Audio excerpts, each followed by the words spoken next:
Hello and welcome back to the Dota Pro Circuit. We're here in the SEA region with PGL to get through today's games. My name is Nomad, and joining me on the panel is Lizard as before, but a new fresh face. We've got Black joining us.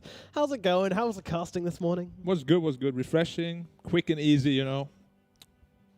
Not much, yeah, it was pretty just relaxing, you know, like good, in a spa, you know, getting a massage, like, yeah. Ah, I see. That's what it's like casting with Peacock. Very nice. Yeah. Are you feeling good? And are you feeling competitive? Always am. Good, because we have a treat for you guys. That's right, we're going to be playing a special game show called... A game? Show? Guess the Voice Lines. Wow.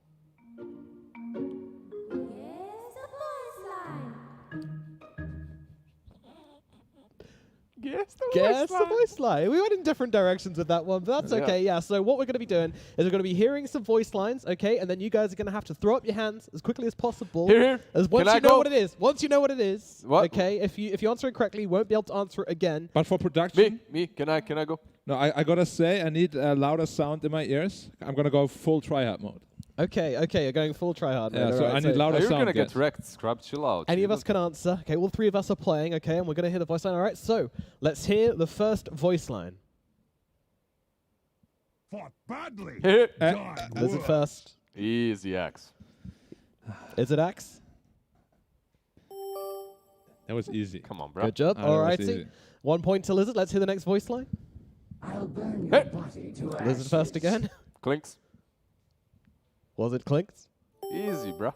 It was Clinks. 2 points I'll to let Lizard. I'll let you go one. All right, let's go. Next voice line. A pitiable attempt. Lizard again. He said he'd let you go, but put his hand up anyway. I mean, I gave him a second. What do you mean? I thought you're not going to do it. Do you want to go?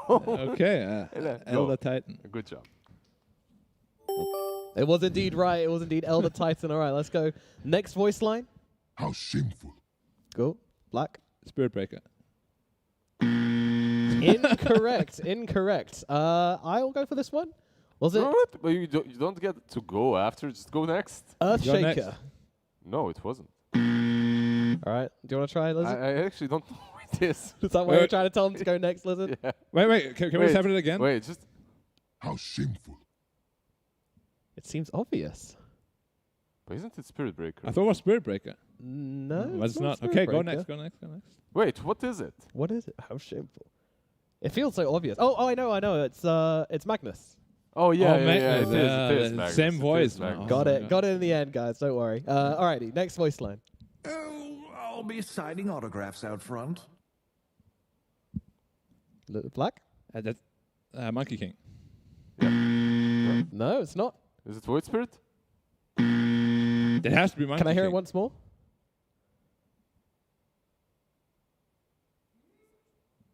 It was Monkey King. Even though I got it right, I'm wrong. Alrighty, next voice line. How did this happen? Black? Nyx Assassin. Yeah. Good job. Alrighty. That's 3, right? That counts. Because I said Monkey King, and I said wrong. No, you got that one right. Yeah, you got it right. Counts, of course. All right. Okay. Next one. Can no one understand me? Lizard. Spectre. Yep, indeed, you're right. All right, the final one.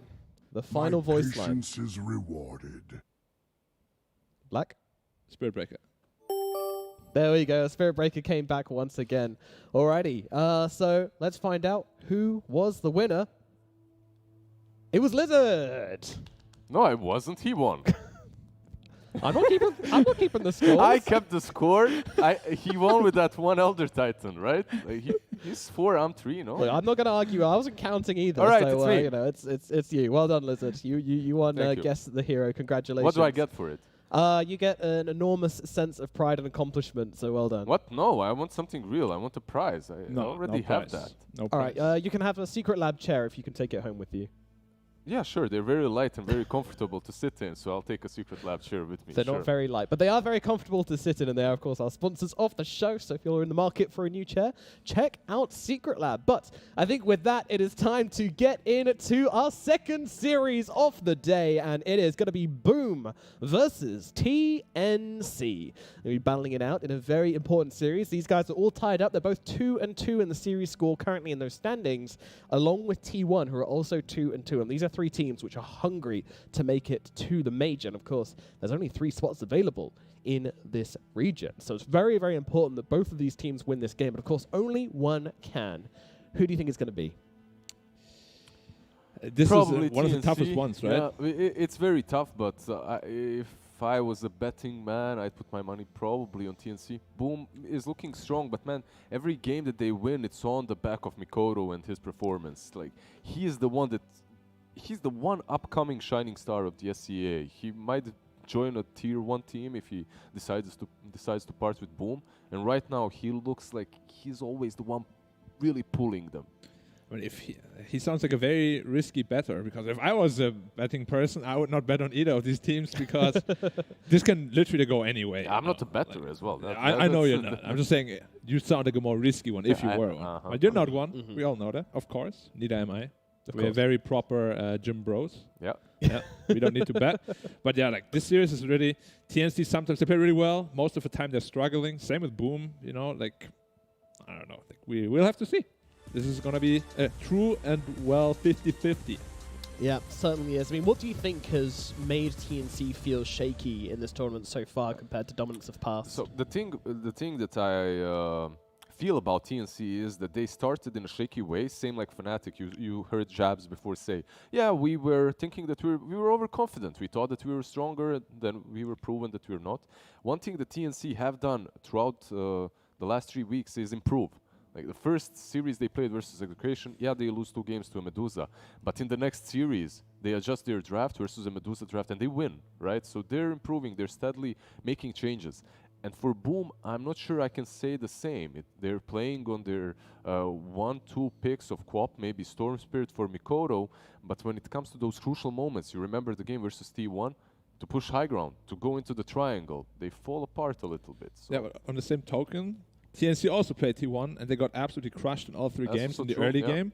They made 2 comebacks, which I'm gonna give a little bit of credit to T1 too, because you know they didn't play out the games properly. But I feel like Boom is a team that if you lose the laning phase badly, they will punish you a lot. Especially Mikoto, if you give him a good game on a hero like Storm, as you said, he will just win the game. You know, like you cannot allow that guy to go crazy. That also says a lot about the region itself.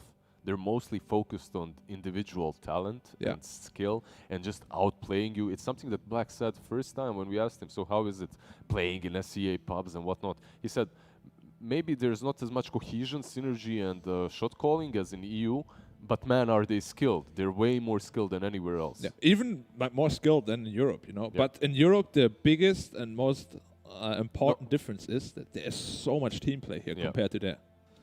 Well, we do have our head-to-head comparison, and of course, when we're looking at Boom, we have to look at Mikoto. And TNC, of course, RML is always a huge compartment of their winning strategies. And as you can see, head-to-head, you know, kill participation, Boom is flying off the charts here. He is one of the highest rated when it comes to kill participation from that middle lane. And just generally, like, his stats look really good across the board because he is playing in that kind of hard carry. Well, not hard carry, but, you know, carrying from the mid lane sort of role most of the time. He's carrying them hard, but he's not the carry. He's not the hard carry. You're right. Terminology is difficult. It's mostly also because of the way the lanes go for them. Sometimes they lose the outer lanes, but his lane goes well. And then you can see the Storm Spirit just jumping around. He gets that very early Orchid, goes into the Bloodstone, just does so much across the map, and that's where the kills are coming from. Yeah, RML has been, I think the biggest difference for me between those two is Mikoto has been popping off lately, and RML is really underperforming for me. Against Neon, you know, when he played this TA Monkey matchup, he got absolutely destroyed. Against T1 in his matchups, his rotations were really off.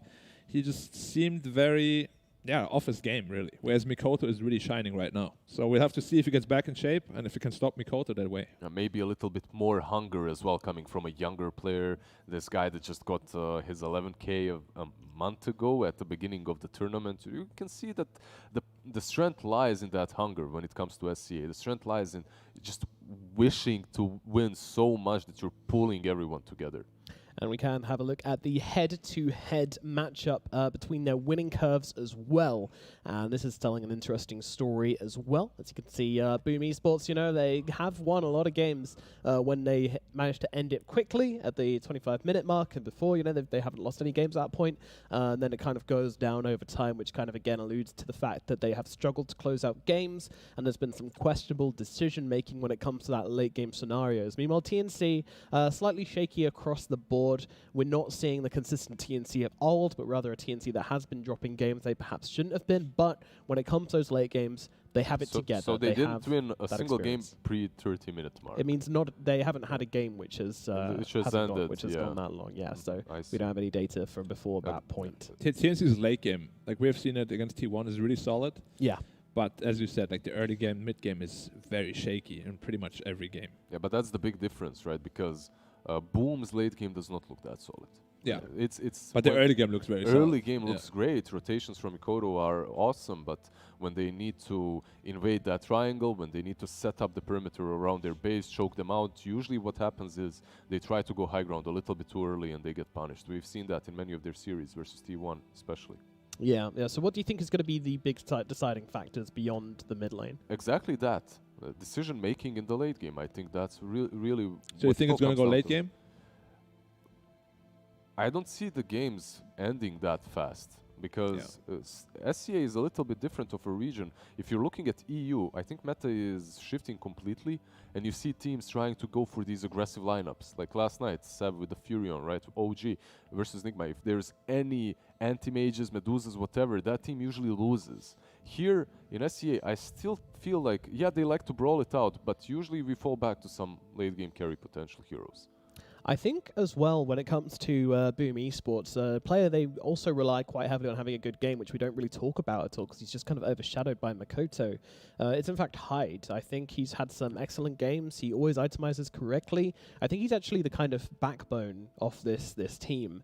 And for example, when he played the POS4 Pangolier, I think it was, destroyed along with Mikoto, building a spirit vessel to shut down the enemy team and just generally being extremely powerful force to hammer home the wins for them. He's done that a couple of times over, usually in conjunction with Mikoto, not really taking over from him, but he is a position 4. That's kind of his job. Jabs, we haven't seen him really kick off yet in any tournament, and we know he can. He can be a very flashy 4 player if you give him the space to do so, but I don't know, it almost feels like everyone's kind of... Sorry, not Jabs. Tims. Yeah. I mean, Jabs as well. You can say the same thing. Like he's for sure. I mean, Tims and Jabs are very comparable in this tournament. But they're just well known, right? You kind of expect them to do well, right, Luck?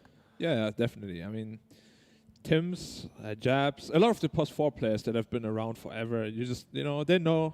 I mean, you know what they're gonna do, and they're probably just gonna be very stable. They don't have many holes in their gameplay. They might not be the flashiest, but they always do their job, Like they stand there with a shaker, they'll provide the visual support, they'll put good eggs down, but they won't play like a POS4 puck like Shinkyu does and destroy everything. Like they're more stable. The same, exactly, more stable. That's the correct way to call it, because there's a lot of these there's 2 versions of position 4s. You can have these stable guys that just always do the same thing. You can kind of predict them. You know what they will do, but they will do it really well. And it's on you to prepare against that. And then there's those flashy guys. Like here is Jinkyu, like you called him in China region. Then you have Roger in CIS as well. They might win you the game single-handedly, but when things go wrong for them, you don't want to play that game. It's a feed train. Yeah, it's a feed train, exactly. Yeah. Have you ever been privy to a feed train back now? What's it like being on a team when that's happening? It's rough. I'm not only for the player himself, because he loses all the confidence in his place, but also for the team, because obviously it feels like you're just playing 4 versus 5. There was this time when I was in VG, FY was also considered one of the flashiest like support players around with his Rubik, everything, you know. He has settled down a lot since then. Like just become much more stable, less flashy, which overall has made him like a much more complete player, you know. But back then, he would just keep jumping in, one death after another. There were games where it was like 225 and stuff, you know. Like he would just not stop dying the entire game. Why do you think it is that younger players tend to be more aggressive? Is it because they don't evaluate the risks as much because they haven't had the experience? Different play styles as well. Different heroes that are played at the current time when they breach into the pro scene. If you remember, at one point there was that Monkey King era when everyone was playing Monkey 4. Just it breeds different type of a player into the pro scene. It does indeed. Alrighty. Well, we want to hear from you guys as well, of course. So head over to Twitter, hashtag DPC SEO, and you guys have been keeping in contact. Let's have a look. Ah, yes. Here is this. Wow. He actually posted it. Yeah, this is a gym picture following Lacoste's advice about how to take care of our bodies. I saw the chat. gym I saw bros that they are want in some action. gachi-gasm in the chat, you know, that they're spamming hydras and whatnot. I don't know what that means, but in any case, I'm just... Like, I don't know, this picture is just so wholesome. Like, I don't think we need to explain what's happening, you know, it's just wholesome all around. Yeah, It's very yeah, you guys are getting swolesome. very close. Yeah. Very close very over this. swolesome even sounds. Swolesome. All right, we have another tweet as well from a fan, and this one is Ravens IQ has carry got 100% win rate. Triumphant beats. Oh, it's IO. IQ. It feels like his face is getting like pulled out. like from all those like Doctor Strange movies, he's like grabbing face his slowly merging into that of the eye. I hope that doesn't happen when you play too much of a hero and you just start to slowly transform into them. what did you say?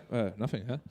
Just start talking in beeps. Learn the language. Sorrowful beats. I love how some heroes have like 3 sentences for their level 25, right? Like Skyrat or whatever, even for his prediction. And then you have Phoenix and Wisp literally just making scream.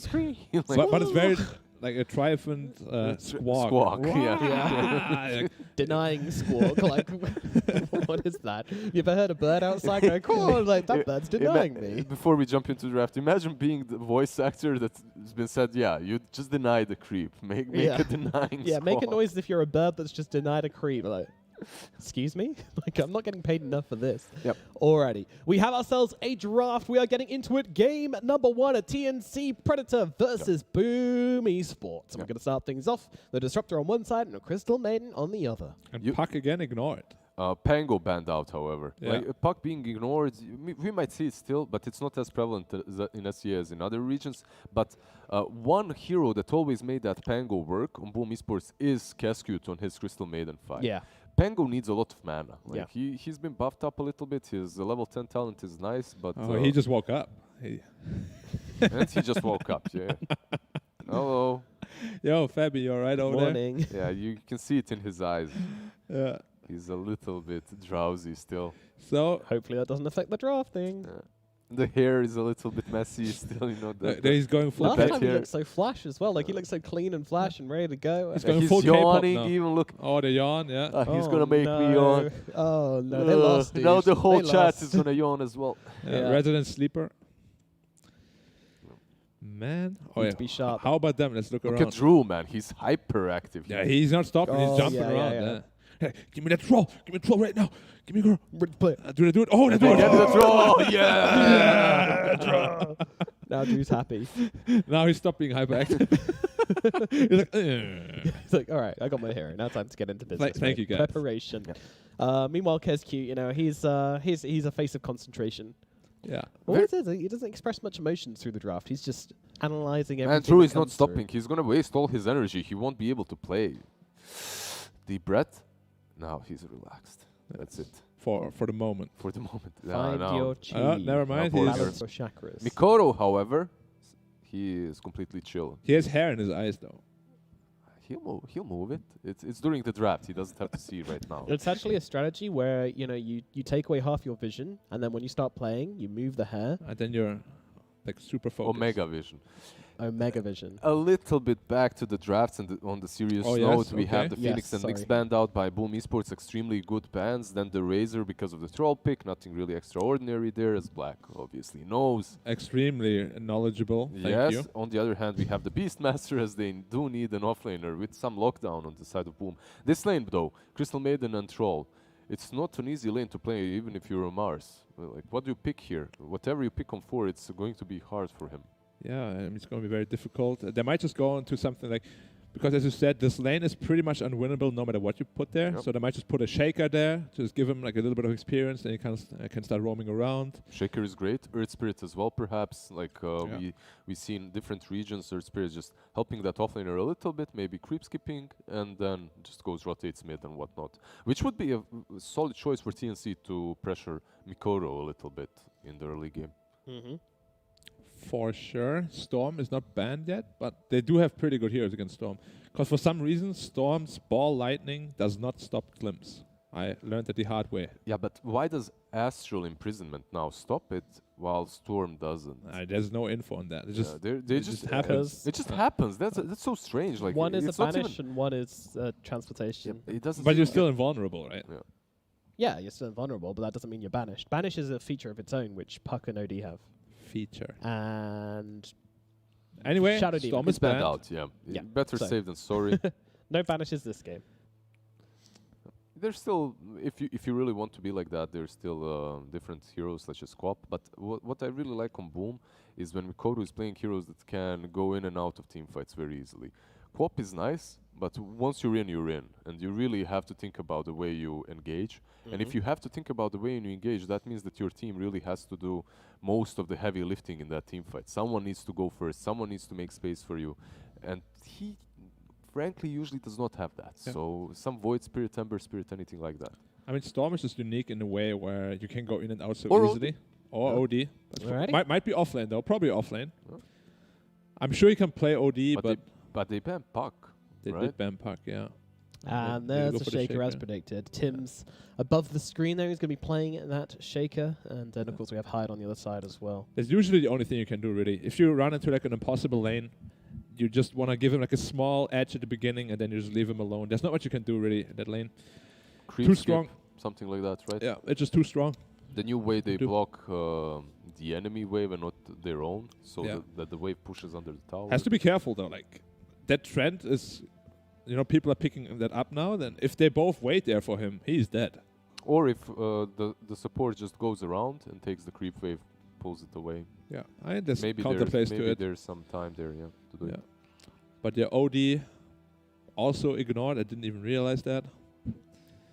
Also, OD Interesting. would be so good versus Troll too, right on the other side if they Yeah. picked it up. They've already got it on Boom. So I know, that'd be yeah, good. yeah. Alright. And it's really good against TNC as well. Like, it can save against Glimpse, as we said.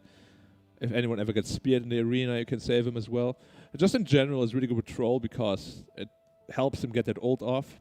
Can potentially turn team fights around. You probably don't want to use it on Troll if he's ulted, right? Yeah, not if he's ulted, Probably not. but if he didn't ult yet.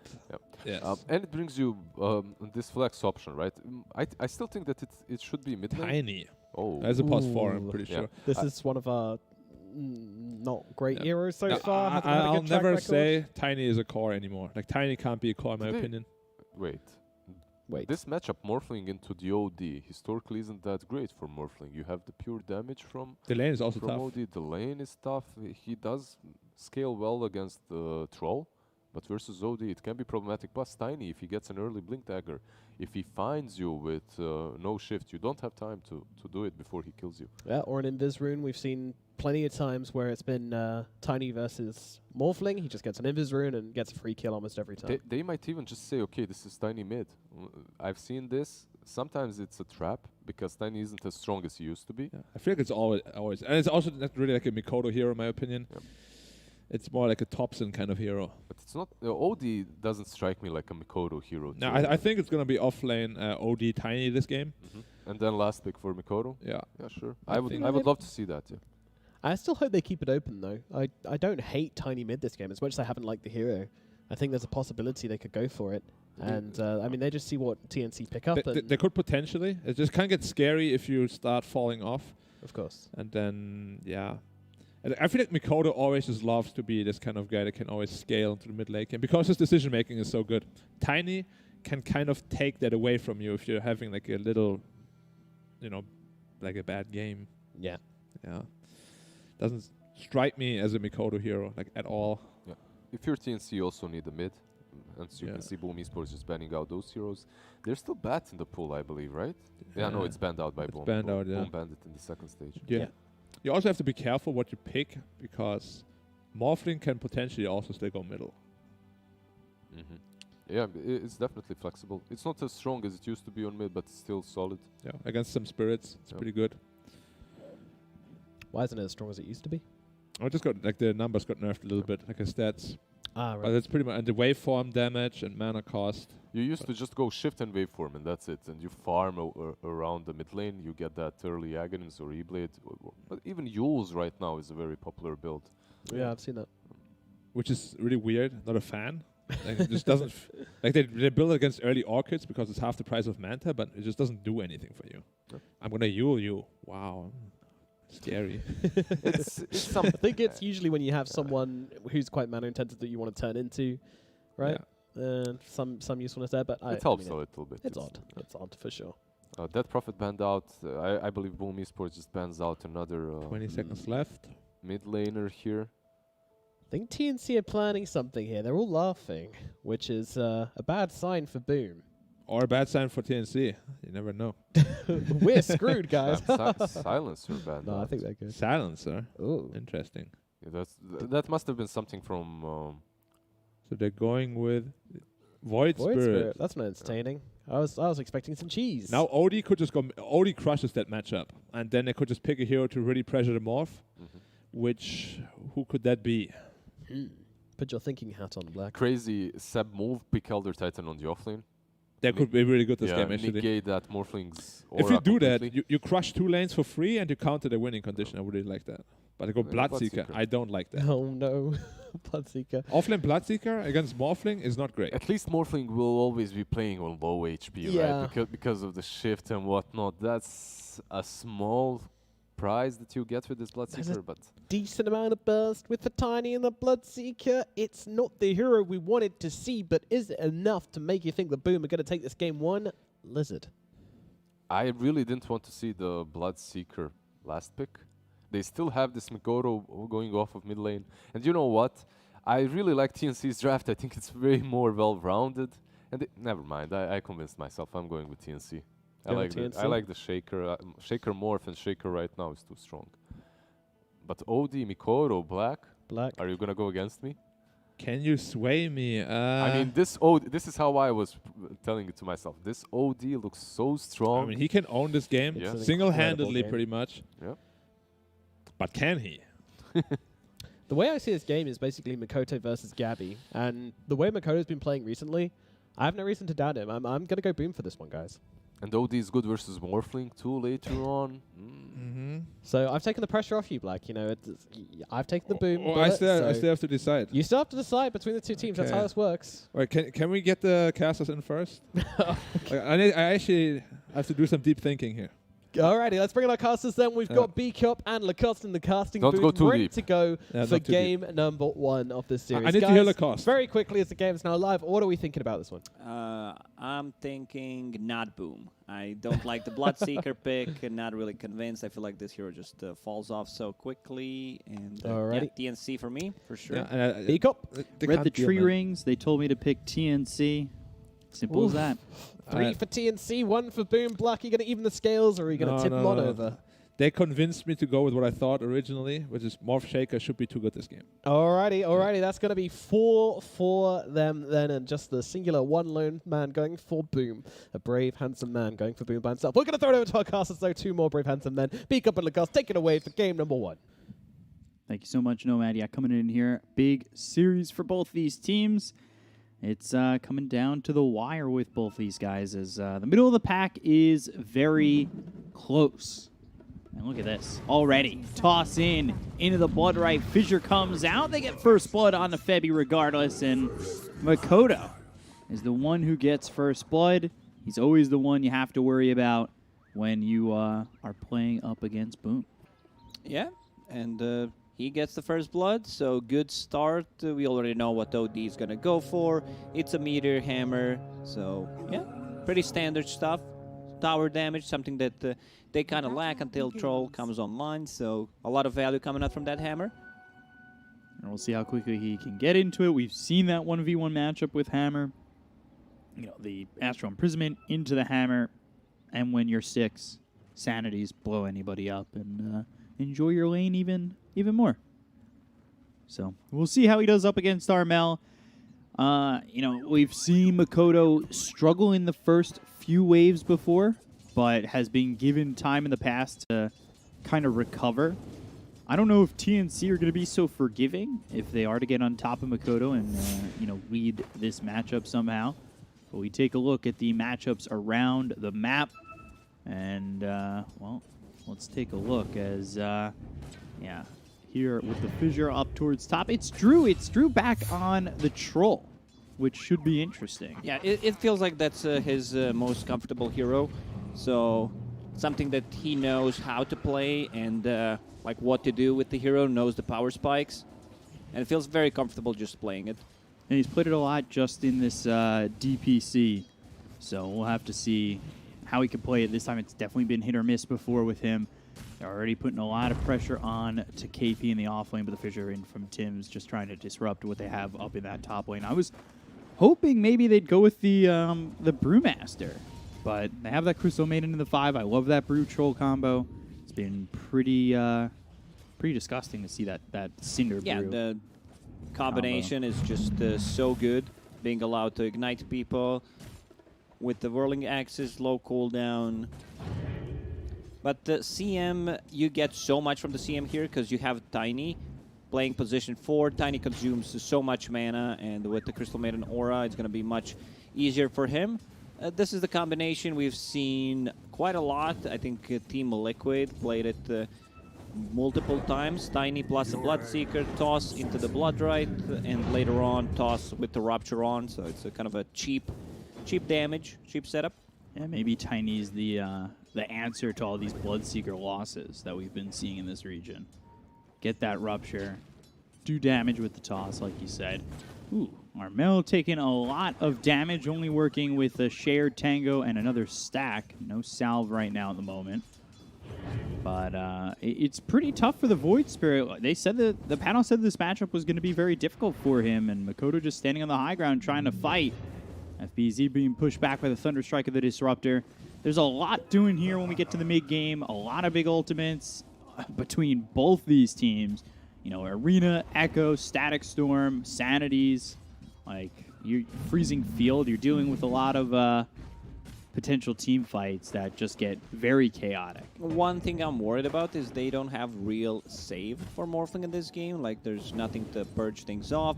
I want to see Bloodseeker in this game going for Spirit Vessel to be able to deal with the Morphling. Out, toss back on the bottom. Morphling has 2 points in Attribute Shift, so he should be fine. But something he benefits from quite a lot on the bottom lane is that Morph loves to play on like 20% HP, so Bloodseeker's passive ability would be a lot of value, and we can see Armel also on the mid lane, just playing on a half HP.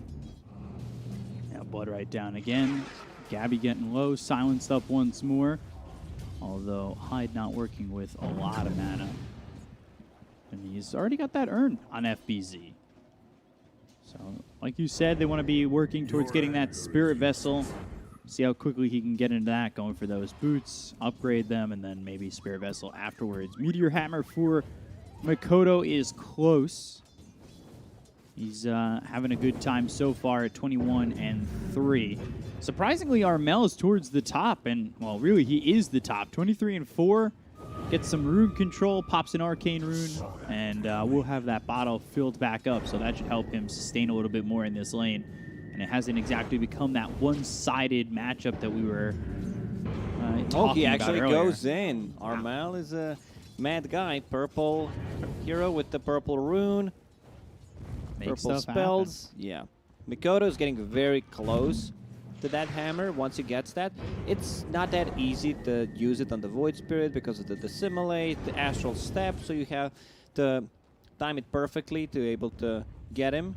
But maybe some rotations on the side lanes could be a bit better. Also, like Armel needs to buy so much space for the team for Morphling to come online this game. Tims, how's he doing? Level 2. They do not want to battle this. Crystal Maiden plus Troll, just too much damage. Troll goes to the secret shop, gets blocked off, but he's more than fine. They just don't have enough damage to kill him. Yeah, not enough damage at the moment. Just, you know, Drew posturing forward, making sure that they can control that bounty rune up the 5-minute mark. So far, so good for Boom. They're up 2K. Sometimes we see them struggle with their laning phase, but for right now, things are looking really good. I mean, Morphling's 18-3, and the Mars only has 9 CS. Mars is getting nothing at the moment, and Febby might be dead again. Bloodright, yeah, he's gone. FBZ getting that kill on Febby, so making it 2-1. Boom, all over it at the moment. TNC struggling in more than one lane. Yeah, so far so good. 3,000 gold lead 5 minutes in. We've seen this so much actually across all other regions as well, where teams just fall apart after the laning stage. Mid lane, Hyde ready with this toss combo. They drop the second hammer, you know. With the sanities, it's just so easy. They've got the Meteor Hammer now, and Armel, his lane gets a lot more difficult now that this Meteor Hammer is out and the pressures come on, and that advantage is there for the OD. So Boom really just kind of rolling. And TNC, they need some answers. They need to buy some time, but it looks like the pressure's coming quick from Boom. Armel has a TP ready. Also, Fisher is available. Let's see if they decide to make a move on a mid lane or just possibly TP to the side lane. There it is. TP to the side lane, refill the bottle. Thrall is level 5 only. Let's see who they can get. Armel. I think spotted him. He spotted him, so it should be a kill on Crystal Maiden. Yeah, Crystal Maiden, Astral Step with the Dissimulate. Another Astral Step eventually pops to the damage, and Armel at least gets something out of it. Obviously, wanted the troll, but the positioning from Kescute was really good, considering he just wanted to peek out, maybe feeling that Armel might come top, and does end up getting that vision. Avalanche toss onto the Morphling. Gabby waveforming back. Very risky situation there, as this Morphling has not been given an easy lane. 40-10 for FBZ. Yeah, he's doing really well. I don't like the item build. He went mana boots. You already have Crystal Maiden Aura, and I see Yule Scepter, so it's too much commitment for like mana items. Top lane. Yeah, going for the troll. They've got the spear, but they're backing off this one with the massive TPs coming through from Boom. This might be decent enough just to get Morphling some space if you don't lose any heroes, but they've used the Rupture. Bloodright down, KP moving back, losing a lot of life. There's the glimpse onto the Bloodseeker kinetic field, but the Avalanche as well as the toss is still going to land. They'll get the kill onto the Mars, and, you know, take something for the massive rotations that come to save the troll. Like, you can still upgrade those mana boots, possibly get, like, Guardian Greaves, but still, you want to have a real item. You know, just get some clarities going, possibly a Raindrop, and if you're building a Yule Scepter as your first item after the urn, you don't need mana boots. Just trying to slow the game down, but Tim's just backing off the lane in time. Makoto just looking to farm at the moment with the Meteor Hammer. That gets stopped with the Fissure. Not bad. But he's fine. We'll have another one in 10 seconds. Arcane Rune is picked up. CDR minus 30. So, all good. Look at the net worth. It's just dire, dire, dire. And then 4 heroes here from TNC. It's not looking good so far, but I mean, we expected that from the OD. Maybe not so much the Bloodseeker. But for right now, Boom definitely happy with the position they're in. And need a lot of time here from TNC to kind of bring it back. Bloodright down, KP low. Urn put on him. Won't get that kill. Arcane Boots early for this Earthshaker. We've talked about the multiple builds that we've seen from this hero. You know, Brown Boots into just Blink Dagger, which we're finding has a lot more success. Yeah, like this time around, they just found an item that Earthshaker wants to use, that's Fated Brooch, so it gives you 200 mana. So like mana boots feels a bit of too much commitment here. Yeah. Because you need to farm 2,000 gold to still get a Blink Dagger. Rupture on the top. I don't think they're going to dive high. Under the tower. They do Thunder have Strike glimpse. is also available. Is that tower shot going to help him Yeah, get this he's kill? dead. Yeah. Maybe gets the kind of solo kill. Mars really struggling. Like this is the something that I didn't expect this lane to go this way. Drops the Ooh, hammer, but missed misses. it. Very uncharacteristic for Mikoto. Yeah, you don't normally see a miss like that, especially given such a free opportunity. Now, Astro Imprisonment. Wow, that did a lot more damage than I thought it would. Sanity's just going from half to dead. I was staying silent. I wasn't sure he was going to drop something like that. Fissure thinking about it. And now Mars Earthshaker is in only some level trouble. 5, so there is not enough damage. And yeah, this Bloodseeker running around with a lot of move speed. Like the rotation from the Drew, like he understands there should probably be some pressure on the top. So I rotate to the bottom lane. It's gonna be, wow, this is actually an insane time. It's something that Drew also had in one of the previous games on Troll. Just like 12-minute Battle Fury. Toss up into the air, and as he hits the ground, Febi's dead. Yeah, this is all going right for Boom. Our lone handsome host. Looking for the proper prediction. He saw this coming. He looked into the skies and thought, Boom, we're going to win all 3 lanes, as they've done so far. It's been really good from them. I don't want to sound like I'm too surprised, but we've not seen all 3 lanes like this go well for Boom. We've seen like Mikoto have a good lane, where Drew kind of sacrifices his lane. We've seen like Drew have a good lane, but Mikoto doesn't do that well. I think this is like one of the first games from Boom where we've seen, you know, a culmination of all 3 lanes going this well. Usually it's the Mikoto who's doing the heavy lifting. His lane goes well, carries the team. Drew is kind of a hit or miss, but yeah, if you give him Troll, you know that he's going to deliver. There's one ancient stack, a couple of other stacks that he's going to be able to farm. Feels like right now TNC is just playing a catch-up game. That's a tough catch-up game, too. You've given someone a 100-yard dash ahead, and now it's your turn to go. Can you catch everyone up? just needs to catch up on TNC. Like Mars wants to get his initiation item, but maybe even get a BKB as a first item, which I wouldn't mind. The Yule Scepter is fine, but the problem is, like, where does Tim's farm? He can't farm any farm on the map right now. Is just jungling. Bottom lane is pushed in somewhere where usually the position 4s farm when you want to give them farm priority. FBZ still putting pressure on bottom. Mars kind of waiting here, looking for an opportunity to go on to someone, but just the Tiny and the OD. Static Storm bottom with the Thunder Strike. They've got the kinetic field locking in the Bloodseeker as well as Glimpse to pull him back. He'll use that Rupture. They'll get the kill, but here comes KSQ. Meanwhile, Mikoto gets killed on a KP off screen, but you're taking a look as this Void Spirit's in a lot of trouble. And yeah, freezing Man, field. what a play from KSQ. He takes this opportunity so that Void Spirit used all of his spell, no Astral Steps. The Simulate was ready, but Bloodright, man, 6-second cool, 6-second duration on that silence. Mid lane. Ooh, catching him with the imprisonment, but no Meteor Hammer follow-up. And Makoto's just getting kills while that's happening. Like, yeah, they get the kill on FBZ, that's great. But he's getting another one, and he's 4-0-0 right now, going Meteor Hammer, Blink Dagger.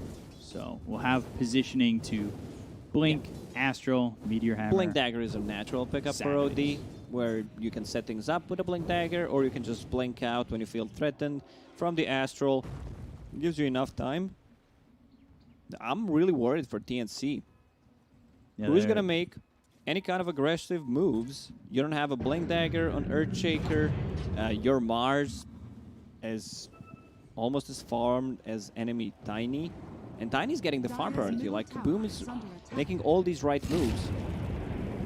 Rupture used, and there's the Astral Step. The Urn's on him, looking for the Fissure. That will land, but not put him on the right side for maybe a Spear follow-up.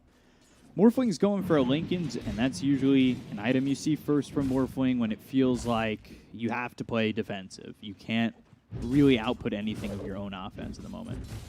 Against a Rupture, against the Astral Imprisonment, it's going to work fine. They don't have anything else to proc it with. Radiant's bottom Frostbite, tower is under attack. Astral, and Rupture. So should be an Meteor okay Hammer? pickup. With Oh, the timed Astral. perfectly. They get a kill. Now you've got a Blink Dagger for Hyde pretty early on. He's sitting 700 gold in front of the Earthshaker. Like, even the 4 positions getting a lot more farm. And I say a lot more farm, he's ahead of the Mars, who's really not had a game. KP has not been able to find much of anything around the map.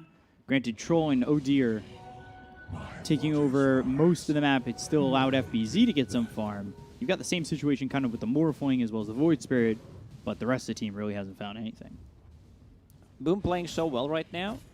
It feels TNC is not playing Dota at all. It No. feels like they're just Hoping that something running lets around. out. Yeah, exactly. Running around the map, trying to get something out of it, just farming, not making any plays, just playing super defensive. Astral Imprisonment once again with the Meteor Hammer down and the the Avalanche and the Toss coming through. Armel just doesn't have a chance. I like how Mikoto, missed that one. Meteor Hammer on the mid lane. So they think, this guy's pretty bad. It was a great bait from Mikoto. Now he hits every single one of them. And on Void Spirit, actually, twice. So he's not having a game. 9k gold lead already. Yeah, this is spiraling out of control. But that being said, we've seen it time and time again where teams they get too comfortable with this lead and they let it go. So Boom, they need to feel that fire under them. They need to realize we can't get comfortable having this big of a lead. And you just got to keep the pressure on. You give Morphling a little bit too much time. You give Void Spirit a little bit too much time, or even the opportunity for, Tims to set up something with a Blink Dagger. Things can start to go wrong. You're just losing too much map control at the moment. Lost the tier 2 tower. They are going to take your outpost, so it's going to be really, really rough. Earthshaker, 300 gold away from a Blink Dagger. When they get that, should try to smoke and get something out of it. Mikoto Blink once as well again. as the Astral Imprisonment. Mikoto slams down the Meteor Hammer.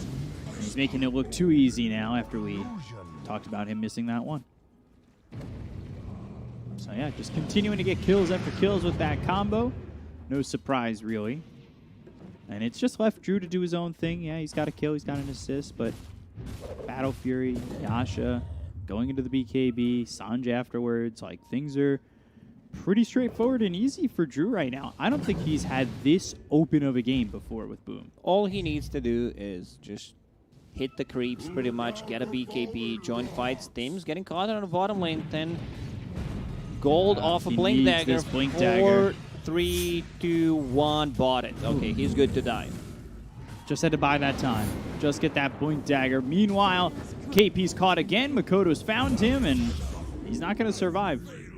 But this is actually good, because they just killed an Earthshaker. They saw he doesn't have a Blink Dagger. Morphling on a mid lane. Ooh, Gets the blood right? attribute off. Got the root on him. They'll have the Freezing Field. Coming through is this Void Spirit. Eighth Just Remnant locks up TP out. Kescute, and It is that easy. they're gone. So yeah, once Earthshaker respawns, they just kill them. They won't think he has a Blink Dagger, so it's kind of a surprise play that TNC can do. Smoke purchased by Earthshaker. Let's go. It's go time. Yeah, they need to find them together, though, and that's not really the way Boom have been playing. So you're using probably, this smoke, Echo, Blink, Debut to find maybe one kill. I think if you're TNC, it needs to be a big Echo Slam. If it's Drew, that's good too, but they're right over to the side. They'll throw the spear. That'll connect. Now waiting for some follow-up, but the Avalanche lands onto both KP as well as Gabby. They're going to Astro step in with a Void Spirit. They'll land the 8th Remnant, but there's the Astro Imprisonment. That's going to save the Troll for the moment. The Sandy's Eclipse is going to be dropped on the Gabby. They'll go over the Tiny. They get the kill onto Hyde. Now Fissure. He's kind waiting of for a splitting big this one. fight into 2. Tim's waiting a long time. Echo Slam drop. They get the kill on a Drew. They'll take out 2, but they've bought back on Hyde. They're trying to get the Tiny back into the fight. They've already killed off Gabby, so this Morphling is going to be gone. The Astro Imprisonment as well as the Meteor Hammer is slamming down right on top of the Void Spirit, so the right clicks come in and will eventually finish off this Void Spirit once they catch him out of the Dissimilate. BZ loses a courier, but he's still able to kill off KP. They'll find themselves Febby a blink away from Tims, and maybe Febby's gotten away too far as he's up the stairs and out of the reach of Boom. But overall, that looked okay from TNC, but much better from Boom. Yeah, it was just a decent Echo Slam. Thought he was going to go on OD. That ward, I don't think, like, they put a good lane ward to see that, you know, a better fight, how it's gonna go, but didn't catch OD. And even if he catches OD there, I don't think there's enough damage to bring him down. Man, KP's just not having a game. Yeah, he's not allowed to play Dota now, sitting behind Tim's in terms of net worth. Like, his game has just felt stagnated since minute 2. It really has just halted in terms of growth. Love this hood pickup on a Bloodseeker, where it allows him to be more tanky. Most of the damage coming out right now is just straight up magical. Oh, Febby. Tossed up into the air. One more shot for FBZ. Tiny laying it up on a silver platter for the Bloodseeker. And now in a Roche. You've got no Echo, you have no Static Storm, no Disruptor for 20 seconds, and it may not be the quickest Roche, but it should be the freest of Roches, because there's no way that TNC want to fight They're this. not going to contest that. They have no Echo Slam, so no fight. But what they do have is Shard, picked up by an Earthshaker. So it's going to be much easier for them to fight. For those who don't know, lowers the cooldown on a Fissure. You can walk on the Fissure, and whenever you cast ability, Aftershock hits people and stuns them, or on the Fissure. So sometimes we see Echo Slam being used just to stun people instead of going in and dealing damage. Now, the thing with Shard is I think you have to now respect the high ground defense of for sure. TNC much more. And boom, whether or not they follow that, we'll see. They have an Aegis to work with. They have a massive gold lead. But we've seen it before where it feels like it's the last defense, and somehow an Earthshaker from the high ground just has all that control. What Boom can do, they don't necessarily need to go for tier 3 towers. Instead, just try to make map smaller for TNC, get a pick off, control their jungle, just farm up until the second Roche. It's a much safer play than, you know, try to go and risk things out. You can go, try to poke it, but Earthshaker with a Shard is just very, very hard to fight into. Cute. It's like he knows exactly where KP is, walks right into him, has some help from Makoto. Astro Imprisonment as well as the Meteor Hammer coming down, and I mean, we've talked about how KP's not having a game. Even when he's hiding, he's dying. It's just yeah, not this is me a game. playing hide and seek when I was a 5-year-old, just to, you know, hide in front of the house instead of, you know, inside. So get seen every time, but yeah. How do you guys see me? Yeah, you're right there. Like, you're in front of the house. Of course we see you. And that's what KP was trying to accomplish. It just doesn't work that way. It's like really hiding doesn't. behind glass. It's just not going to work. There was a point in my life where I thought glass was one-directional everywhere. Hide You and were seek not a just didn't work. smart boy, weren't you? Huh? At that point in my life? No, not at all. I was about to say that nothing changed. Just kidding. Big Cop, good to have you here. Glimmer Cape. Aegis in the hands of Troll. So this should be, I'm going to say an easy tier 2, but once OD joins, possibly with the Meteor Hammer, there it goes. TNC is just, we need to sit in base. That's our play. If we pretend we're dead, maybe they just leave us alone. Maybe they'll think the game's over and call GG themselves. Yeah, like, we're out of this one. We have nothing to kill. So we'll see. It's the fainting of death play. We'll see if it works. This is a play call that got used to get called back in the day, guys. You've never heard of it before. It's the fainting death play. You act like you're not really on the map, and you are. Leonardo DiCaprio tried it in Revenant. That didn't work too well. Not really. Drew just kind of up here by himself for the moment, but getting reinforcements as time goes by. He spots KP, and, well, now Hyde coming through with the Avalanche. They've got the blood right down. KP caught in the trees again. He is not enjoying his time in the forests, as the trees around him feel like they're playing for one side, and that's Boom. Let's see this Fissure high ground defense. See how that one goes. Very effective so far. Once Fissure is used, OD can go in and try to use a Meteor Hammer. And they just back off. Don't want to pressure too much. They've got a Basher now for Troll. Buyback only available on the Crystal Maiden if you're on the side of Boom. If they continue to play like this inside of Boom, just take it slowly. Don't go for the high ground push. I think that's the correct play. Instead of trying to go for a high ground, Gabby, turns into OD, Astrals him while he was channeling the Meteor Hammer. And it's hard, because they don't have anything to pop the Lincolns with. Ooh. Blink, Hyde sticking with him. Avalanche toss, and they've got the BKB pop by Makoto. Astro Imprisonment, Blood right down, and a dead Morphling. Man, that is unfortunate. Just trying to get some farm here and can't even get some time to himself. We have to talk about the Aghanim Scepter on Void Spirit, so that's going to be, a good item to control, possibly. I want to call it backlines, but because they already have 2 BKBs. Bloodseeker doesn't care too much about it. Has a Yule Scepter. Tiny also very close to getting his Dispel with the Yule Scepter. So great itemization from Boom this game. Bloodseeker going into pipe, something that we usually don't see. A lot of value here against the Earthshaker, against the Disruptor. Just tank it up. Make your team much more durable during a team fight, which I really like. Yeah. I would love to see potentially like a Guardian Greaves after this to just be unable to. TNC doesn't have that much damage, They have Echo Slam, they have Static Storm. If you can survive through that, you kind of won the team fight already. Yeah, and if they don't get anything out of it, TNC are definitely on the retreat after that. This Morphling is now behind all 3 cores on the side of Boom.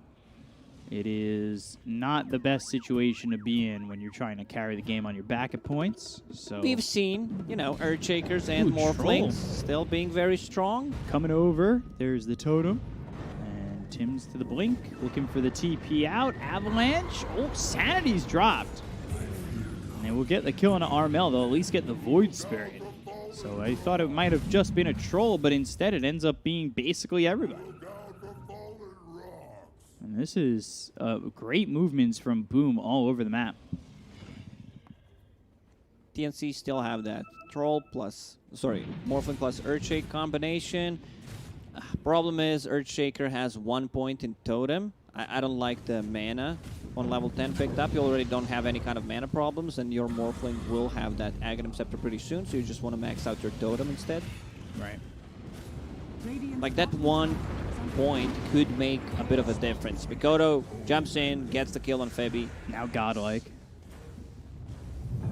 So buyback comes in from Febby. 3-man fissure with the totem hitting all 3 as well, but no follow-up to that either. There's just not a lot of ability to feel comfortable here for TNC or really get anything out of this. They're trying, but man, it just feels like there's nothing there. They're not trying hard enough. Just kidding. It's a very tough game for TNC where, it's not much they can do. They can hold on to high ground defense, potentially smoke. 1 Roshan is up and try to take a Roche fight. May respawn in 20 seconds.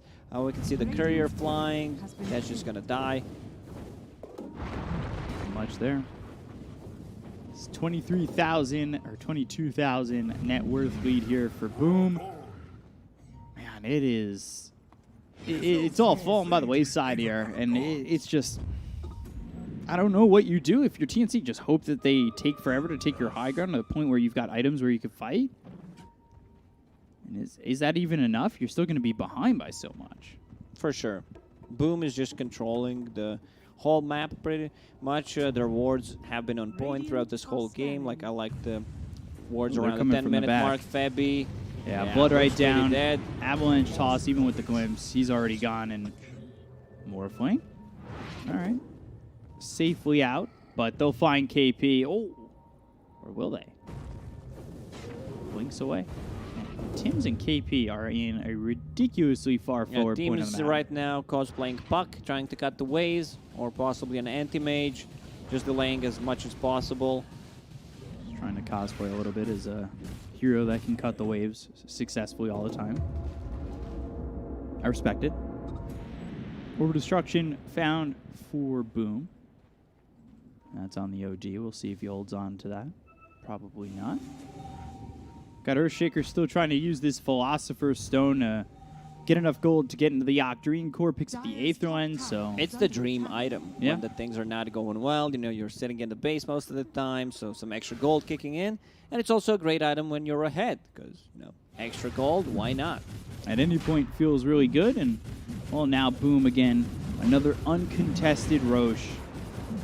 No chance for TNC to really find their way into this Roche pit, which for them is fine. They're going to give up the Aegis. They probably know that, and they're going to go on their way and just try and farm anything they can get from the map. Mine is truly a Now it's time for Boom to go for a potentially pick-off, transition that into Tier 3 tower. FBZ trying to find Gabby, but Gabby just TP's out. So Aegis Cheese both on the Troll, going for a Hex on Makoto. I don't know what this Morphling is going to be able to accomplish. He's getting to turn into the Earthshaker's all well and fun, but I don't know how much it's going to help. They've also got the Shard on this Disruptor. Have that Thunderstrike to apply to the Morphling. I'm trying to make something. Who knows? Maybe the double fissures coming across on these heroes splits up the fight so much they could work on maybe the OD to start. Leave the Troll probably for last if you can. We'll see. Boom still respecting the high ground defense. 2 Fishers, Shard on Earthshaker. They could easily like block them off if they're not careful enough. And Morphling, he deals like, let's see the damage, plus 700. So it's almost 1,000 damage per hit. Totem is maxed out now, so all good. I like how he skipped the level 15 talent instead on the Earthshaker, just to get that extra point in the Totem that I talked about. Yeah. I've not really spoken about the Void Spirit too much. It feels like he got that Ags and yeah, straight to the Lincolns. We'll see if that ends up really doing much of anything, and they should just about have this Abyssal on Troll. Astral Step with the silence. They back off immediately. A lot of respect to the high ground. Abyssal Blade is ready now on Troll, so he can be the one possibly going in and just blowing up one target. So 24k lead. There's the smoke. TNC not leaving their base, just staying on the high ground, waiting for Boom to kind of push in. And the question becomes when. They didn't kill any Tier 3 towers. You know, Roshan will respawn in 5:30, may respawn, so that means 2.5 minutes until Aegis is reclaimed. Smoke from TNC, they want to surprise them, Radiant using a scan, so that should be an alarm for Boom. Like, why would they use a scan if they're not smoke? Yeah. Because it feels really weird, you know. For now, they were just sitting in the base. So this smoke, this scan actually reveals them, what their they've plans got the are. kill. They take out high. This seems like it's TNC's first kill in who knows how long. I mean, they also committed Static Storm. I don't know if that was entirely necessary, but that might have been also to help get out, just in case. I'm a bit afraid, you know. This one kill. Earthshaker, Morphling, he's farming his items once he get that E-Blade, BKB. They don't have any abilities that go through BKB besides like some bashes from Troll. So if he can find enough farm, Gabby, you know, he's been silently farming, still decently farm at this point, considering how the rest of the team is doing. He's got Shard too on the Morphling. Okay. So, dumb question for the viewers at home. But if you've got Shard on Morphling, does it give you the Shard effect if you're morphed into the Earthshaker? No, it shouldn't. No. That's just that's too the OP. that's the answer, chat. There you go. Definitely wasn't me not knowing the answer. The case, then I'm like, yeah, you know, Well, we'll have to see. Dota works in mysterious ways. It shouldn't work, but you never know. I am curious. Because, you know, Look at Morphling. Like, it's so bugged. If you click on Morph while he's in the Earthshaker form, he has 3 abilities. Like, what is that? Just a tiny little HUD. So they smoke up again. They might find FBZ. Oof, double fissures. And the totem. Yeah, wait. I saw the effect on both. I want to say that was the effect on both. I'm not certain. I'm not just hyping it up right now. We'll have to see. They get the kill on a Febby. They've got the arena down. This feels like the first arena of the game. Astro Imprisonment on the KP. He'll pop the BKB, but the Abyssal Blade is there from Drew. And they will still eventually find this Mars' life. An offlaner for an offlaner. They survived through the second Roche without losing a tier 3 tower. And this is what matters for TNC. Like, Gabby's getting a ton of farm. Yeah, Gabby's starting to get there. You said you were scared after the tiny kill. I'm kind of getting there with you. It's still 20k gold lead. OD has a Hex. Tiny working towards his Hex. All right, let's see this again. I want to say my eyes deceived me. 1, 2. Right? Not sure if that's just, you know, passive Here ability. they come, and they're going to go onto the troll. Drew! Get blown up by this team! Okay. Signs of life start to grow for TNC. Like, they just lost the 6,000 gold lead in the last 2 minutes. So, and Earthshaker, he has enough money to actually buy something that's going to help them quite a lot. You know, just a cooldown reduction. Here it is, Octarine Core done on the Earthshaker. This extra gold from Philosopher's Stone is actually insane. So let's watch this replay again. Fissure, Totem, and then Earthshaker's Fissure and Totem. It's making the effect. It might not do it, but we'll see. Maybe it's not working out on Fissure. Uh-oh, Avalanche was used. KP blinks in. Pretty aggressive. They've got the Rupture, but the Fissure comes through from Gabby. Another Fissure from Tim's, crossing the streams. Now, looking with the arena and the BKB pop by KP. Aether Remnant locks up FBZ. Nobody dead. Everybody hold your horses. So 19k lead here for Boom. Still waiting for Drew to respawn. It might have become that time where maybe Boom respected the high ground a bit too much. Yeah, it could possibly backfire. So I asked some pro players while we're casting just to be sure, and apparently Shard actually works with the Morphling Shake combo. That sounds really broken. That just sounds that's actually so broken. Oh my god. You thought Earthshaker Morphling was broken before. My greatest creation. Yeah, it's like we did not need something to buff up this combo. And I can say for certainty that DNC, they're fully back into this game. Net worth means nothing. Even though net worth says a bit of a different story. Oh, they even find Telescope. Come on. Where's the CDR? I want to see Spell Prism. If they find that, or Timeless Relic possibly, they still have one more item to find. Oh man. If it's Spell Prism, I can only imagine chat's thoughts right now. A lot of OS Frog, I think, is in our future. Or at least in that Twitch chat. They have one cooldown reduction with the Quickening Charm, okay, but they still want to find something else. So, let's see. Almost E-Blade for the Morphling. I almost said E-Blade for the Earthshaker just because his portrait, but it's almost that E-Blade. Then the Scotty. They're waiting. They just, oh my god, Drew. Drew's out. Makoto behind him, though. The rest of the team is there. They know. They felt it. Felt it in their bones. Surprised they didn't go for like tier 2 towers after having that Aegis. You know, they gave opportunity to TNC to come back into the game with the Fisher, with the Morph turning into Shaker, and now he's getting closer to the E-Blade. Yep. Shiva's next for the Void Spirit.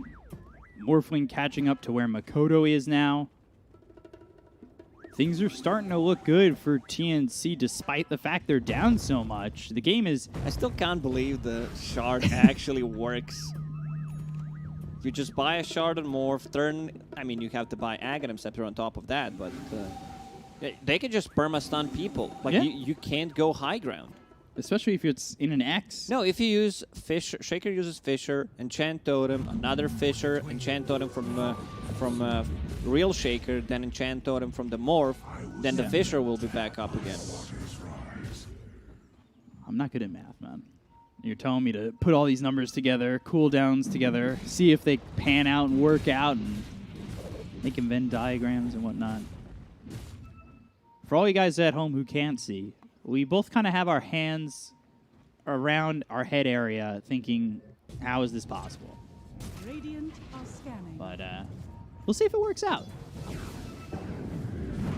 Ooh, coming over, Avalanche toss, KP still.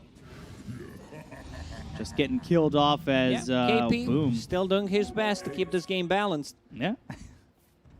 So Boom, they find themselves one they find to pick off this time. TNC are still trying to farm up. Third Roche. It Mikoto. shows its face. Shadowblade on OD, just trying to snipe people. Has actually enough damage to pretty much kill anyone during the duration of the Hex. They could fight Astral. this Roche, right? Without Mars, 20 seconds. He has buyback, but no tier 2 towers to TP to, so it's Tough. it's tough. You would have don't already had to buy back. Yeah, like he needed to buy back. Are they going to fight much this? earlier? Tim's throwing a fissure in. They see this right now. Enchant Totem. And maybe Morphling is looking for the jump. Another totem. Oh, another fissure. Is it coming? No. Holds it the entire time. Fissure finally thrown. They're going to start to retreat from this fight. Kinetic field on the high ground. They're away. Oh, it's so long. TP Fabi actually manages to get out. Dire's middle tower is under attack. Well, Space Jam in our lives right now. What they could do instead, I see Earthshaker holding a telescope, and I also see Disruptor having a Psychic Headband. So you give Psychic Headband to Earthshaker, Disruptor holds the telescope instead, and then you get even a bigger Fissure range. But for now, you're just holding onto that Fele, because you want the gold to kick in. And once there is a fight, you put the telescope in. But would love if they just swap the items instead. Claims. Oh boy. This is, it still feels like such a hard high ground siege. Ags for the troll. Let's see. Just looking. It looks so like it should be so easy, right? For Boom. You're almost up 30K. You have this huge advantage. People, are probably saying, just go high ground. Make it sound so simple. I don't know if you can. Like, eventually, you're going to have to try to do something. Aghanim Shard was picked up by a troll, so he can dispel things. He can dispel Thunderstrike. He can dispel... You can dispel silences. You can dispel God's Rebuke. And Waker being built by FBZ. Makoto still hasn't died in this game. That's what's crazy. He's 10-0-7. He's going into the Swift Blink. Okay. And then MKB for the troll. Even just the fissures sitting in the lane are scary. Just the Fissure, man. It's insane how much value you get from it. Well, I assume we're going to have like a fixed patch pretty soon, and they have to do something about the Earthshaker Shard, because it's just too strong. This seems super balanced to me. Yeah, nothing wrong here. Move along, people. Don't look at this clip, Ice Frog. Just go. Get out of here. Right, they're going in. Smoke. You have to try. Like, yeah. Eventually, you have to try to go for the high ground. Drew is sitting at the 9,000 gold at the moment. Like, yeah, I mean, that's how uncomfortable they feel taking high ground right now. They're saving all this buyback gold. They're waiting KP for the having perfect so much moment. fun. Didn't get to play the game, but Now he's got Blink and BKB. He's taunting in the base. Oh, okay. Double fissure in the lane. And then they see that bottom, and then Boom goes top. Try to take top. Fissures come out, and they move somewhere else. So they decided to swap the items that I talked about, but Disruptor still needs to give Psychic Headband to the Earthshaker. You can't use 2 items. Quickening Charm for Morphling. Oh, Cliffed himself. Dire Cliff are Teasy there. scanning. For the twins. Did you see the new one? The Ward Roki? Oh yeah, twice in a row. You know, Dota is just a fun game.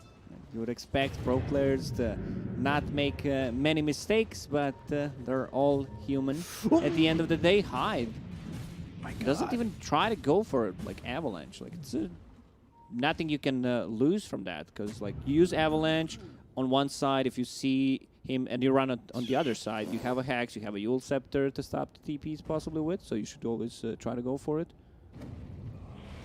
Have you seen a kill? Oh, the fissure range now. In the last, like, team fight was not in the last 10-15 minutes. But, you know, gold lead. Extending, 34 now. 34 right now. Still doesn't feel safe. Honestly. Oh, now some tier 3 damage. Fissure. Glimpse. Another fissure. There's another fissure. Totem. Another totem. FBZ thinking about moving forward, but he gets by the silence. Astral Step. Minotaur Horn. Another totem. Fissure. Into Fissure. totem. He's taking so much damage. Tower is under attack. It's just, I mean, they're dealing some chip damage to the tower, so that's okay-ish, but you can see that they can't fully commit.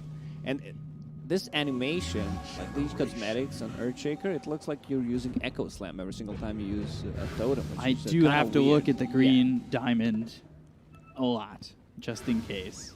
I was like, green diamond? What? Yeah. Yeah, no, I know. At the first, I was like, what is he talking about? What green diamond? Am I not aware of something that Earthshaker does? Radiant It's a are hidden scanning. skill. It's only found... All right, I'll be right back. Just grabbing my stick to poke these guys to do something. just coming in. Do it from a distance, though. They have a lot of farm. I can't keep up with it. I like that Crystal Maiden's just like blink, smoke, ward, gem. Like, we know where this game is going. He needs to buy another gem. Bought the gem, lost it. Now Morphling is holding it. Under attack. Dire Swift are blink for the scanning. troll. Ooh, Makoto. He's invis and might find the Morphling. He Fissure has from Jet behind, Gem. though. Oh, no. Makoto's They dead. find Makoto. All right, I'm going to say, it might sound stupid, but TNC, they're in full control of this game. FBZ and disc gets popped. Fissure range. Totems coming through. Yule's into the air. It's not over. 33K is just a number. They're going to go after FBZ. They've got him locked down. E-Blade in. There's the kill from Gabby. Meanwhile, Kezcute's been found by the Void Spirit, and Febby gets the last blow there. 3 dead on the side of Boom. They just added a third of their previous kill score in literal they found seconds. Tiny, and they Fissure found into Tiny Fissure into and totem, the totems. into totem. What has Dota become? Why is this a thing? Like, it's like...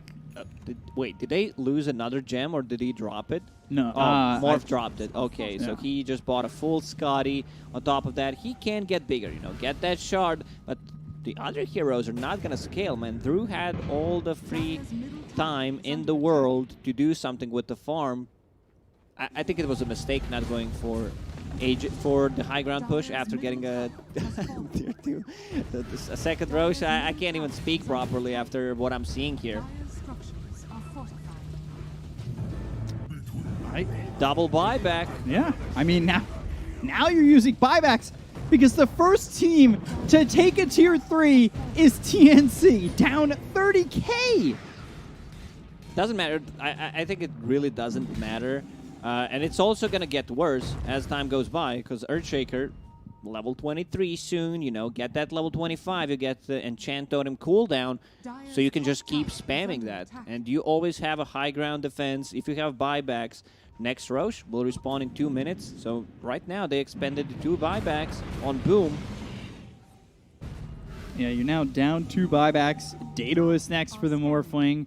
Because, you know, if you're not hitting hard enough already morphed into the Earthshaker, why not make it a little bit harder of a hit and make sure these heroes die even quicker?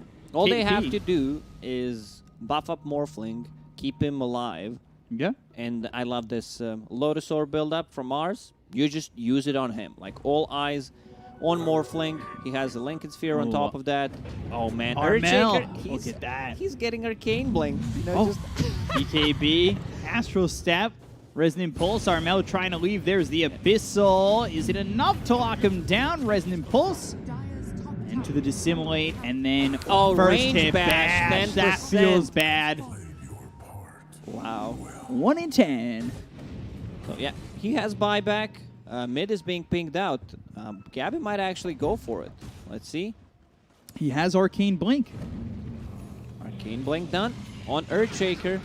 So that's Ags finished on the Disruptor. We've talked about these late game situations, and like Kado's not getting Ags and Disruptor's not getting Ags. Here's the Disruptor Ags finally showing up. Totem, Totem, Fissure, Fissure. Radiant's bottom It tower has definitely sounds like when SpongeBob's trying to create the Krabby Patty, or bun patty, cheese, pickles, lettuce, tomato. I didn't watch that episode. I watched all the others, but didn't watch that There's the one. blink in. They're going to pop the Lincolns. They've also got the toss up into the air, and the Morphin taking a lot of damage. The BKB pop by Gabby. They'll get the kill on the KP, but into the Static Storm. Here they There's come. the Echo Slam down. Drew is gone. Freezing Field coming in for the Crystal Maiden. Is it going to be enough? They get the kill on Tim. They'll take out Hyde. They've also installed the Tiny. They're going to buy back on Tim's right away with the BKB pop here by Armel. Kescute, he falls. Now Makoto, he's next in line to go down, and OD is gone. Oh boy, FBZ, he's going to be next. That's a you can full run team, fast, my baby. but you can't get away from the double fissure totems. It's Morphling, Earthshaker combining into one, and they will take out your entire team. They might actually, with the Swift Blink, they might be able to just surround one hero with 3 Yeah. Fissures, and you can't get out. So Roche actually respawned, so that's a refresher. No buyback on the OG, no buyback on the Bloodseeker or the Tiny. I think this is game. Like, they're just going to go in and try to end the game with Roche Shaman. They're not even getting Roche. They're going in. They got both earrings. Wait, how they does can fuse OD together. not have buyback? I don't know. Wait, we've seen this happen. Like, they're pinging tier 4 towers. This just might be it. Let's poke, see what happens. You don't necessarily need to use my stick that I poke them with, but yeah, check it out. You know, see if they have buybacks. Yeah, if OD's not going to buy back, nobody's going to buy back. You might want to just go tier 4s. We'll see. I mean, they're getting a set of racks top, and here it is. There's the call. Totems, tier 4s, all in trouble. Kescute's going to buy back. They're going to get the first He's tier gonna 4 die tower. in 2 hits. Bam, Fissure, bam. Fissure, and then the arena. 1-2, Kescute gone. Pew pew. They're just taking out heroes left and right. It really is just disgusting at what they're Fissure, Totem, Echo Slam down. He got the ult Drew, he gets the battle trance off, but there's the Fissure, there's the spear. Are you getting anywhere? Doesn't look like it. Double kill for Gabby. GG is called. GG's called. That's not broken at all. Yeah, laughs in Ice Frog, 'cause this is the most broken stuff I've witnessed in a couple of years. That's for sure. That just I saw it once and I was like, does that work? I can't believe that's a real thing. That was 34,000 net worth lead. But hey, man, you know, Earthshaker's shard with both heroes having it is. I don't know how. my As this is my biggest concern. You know, as a team, how do you recover from this? Because you had what 35,000 gold Yeah. lead, and then you lose a game like that. Yeah, I don't know. I think there's a long talk. You might want to take as much time as you can in between games because that is disgusting. I've never once seen that in the history of my life ever in all video games. This is some, you know, Chen plus Pudge combination broken stuff where you could hook people into the fountain. Yeah, that was... Yeah, I think it might even be worse. Because I don't... There were so many fissures, so many totems, so many particles. You just get lost in it all. It really is, wow. TNC, they take game 1. Good luck, panel. You guys can break this down. You give it a shot. Anything more than OS Frog, you get a lot of credit. Back over to you guys. Yeah, well, that was a game. I, for one, would like to have a formal investigation into this game. Maybe get Valve involved to have a look at it and say, maybe that wasn't balanced. Maybe we should give the win the other way, because certain people, did correctly predict Boom to be the victors, but something stopped that happening. It looked fine to me. It looked all right. Yeah. Nothing wrong. Like, what was the problem there? Osfrog. Anyway, yeah, TNC do take game number 1 somehow. Okay, should we start with the memes or with the serious analytics? What should we do first? Half. Yeah. What half is this? No, our production just telling me that's why they called it the analytics half. Sure. We talked about Boom. We talked about their insecurities and their inability to finish games, like how they struggled versus T1 when it came to pushing high ground, but at least they did attempt to go high ground. In this game, you have such a lead. You're so much ahead. You just need to go there, Drew. Go there, climb those stairs, get hop on the high ground, pop that BKB, and hit the building. They waited way too long. This Morphling had nothing. Their whole team had nothing. I feel like it's super actually easy if you're 40 or 35 to 40k gold ahead.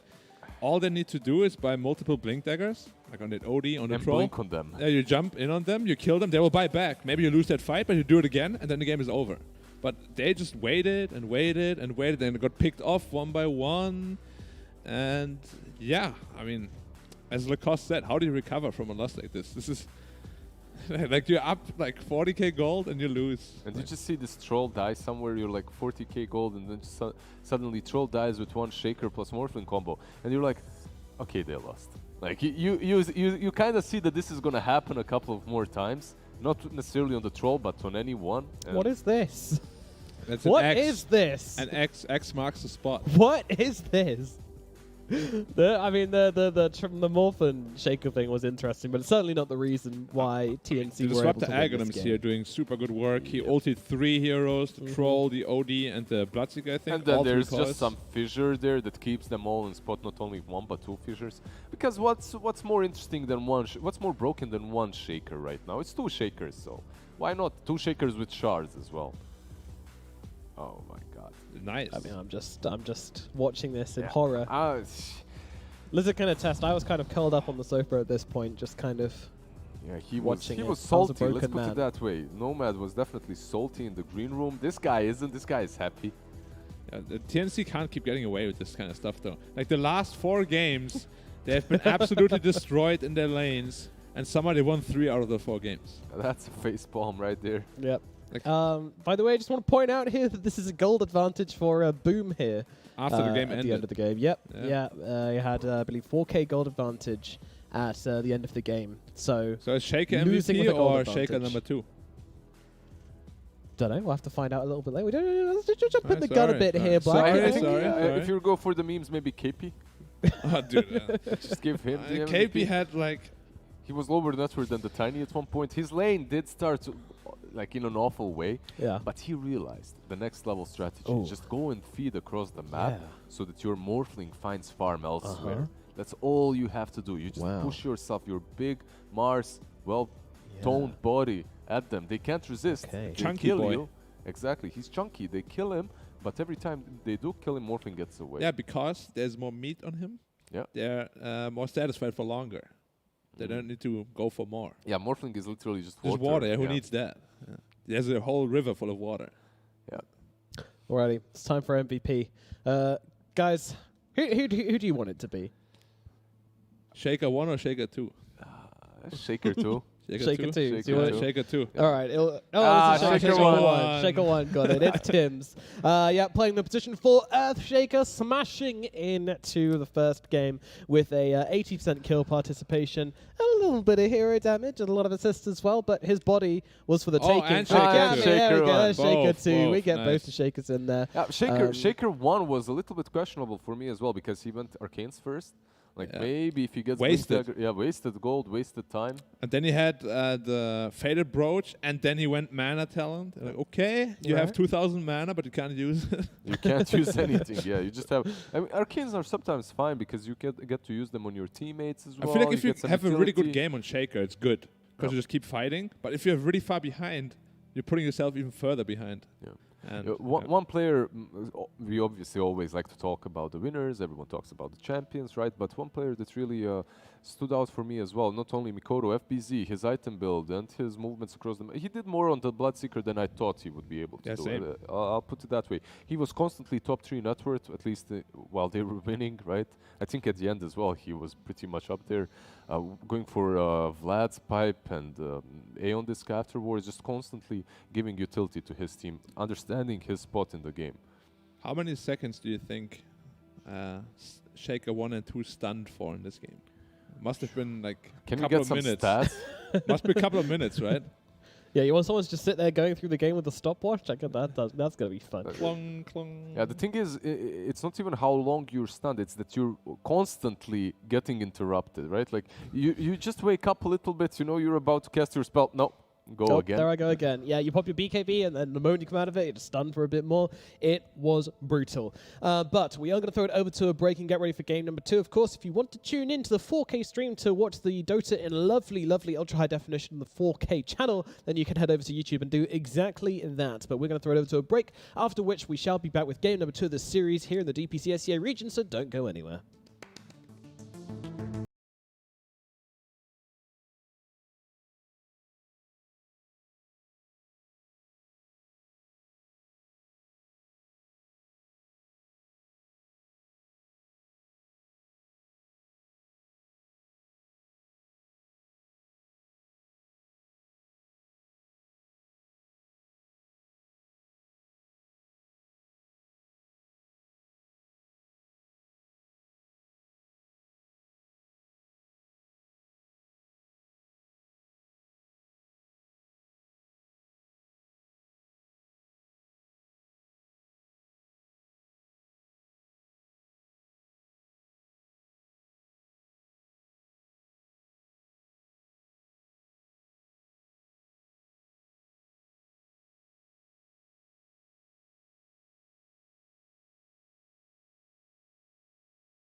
Look, you got me in a trance. I just want to dance to your glory.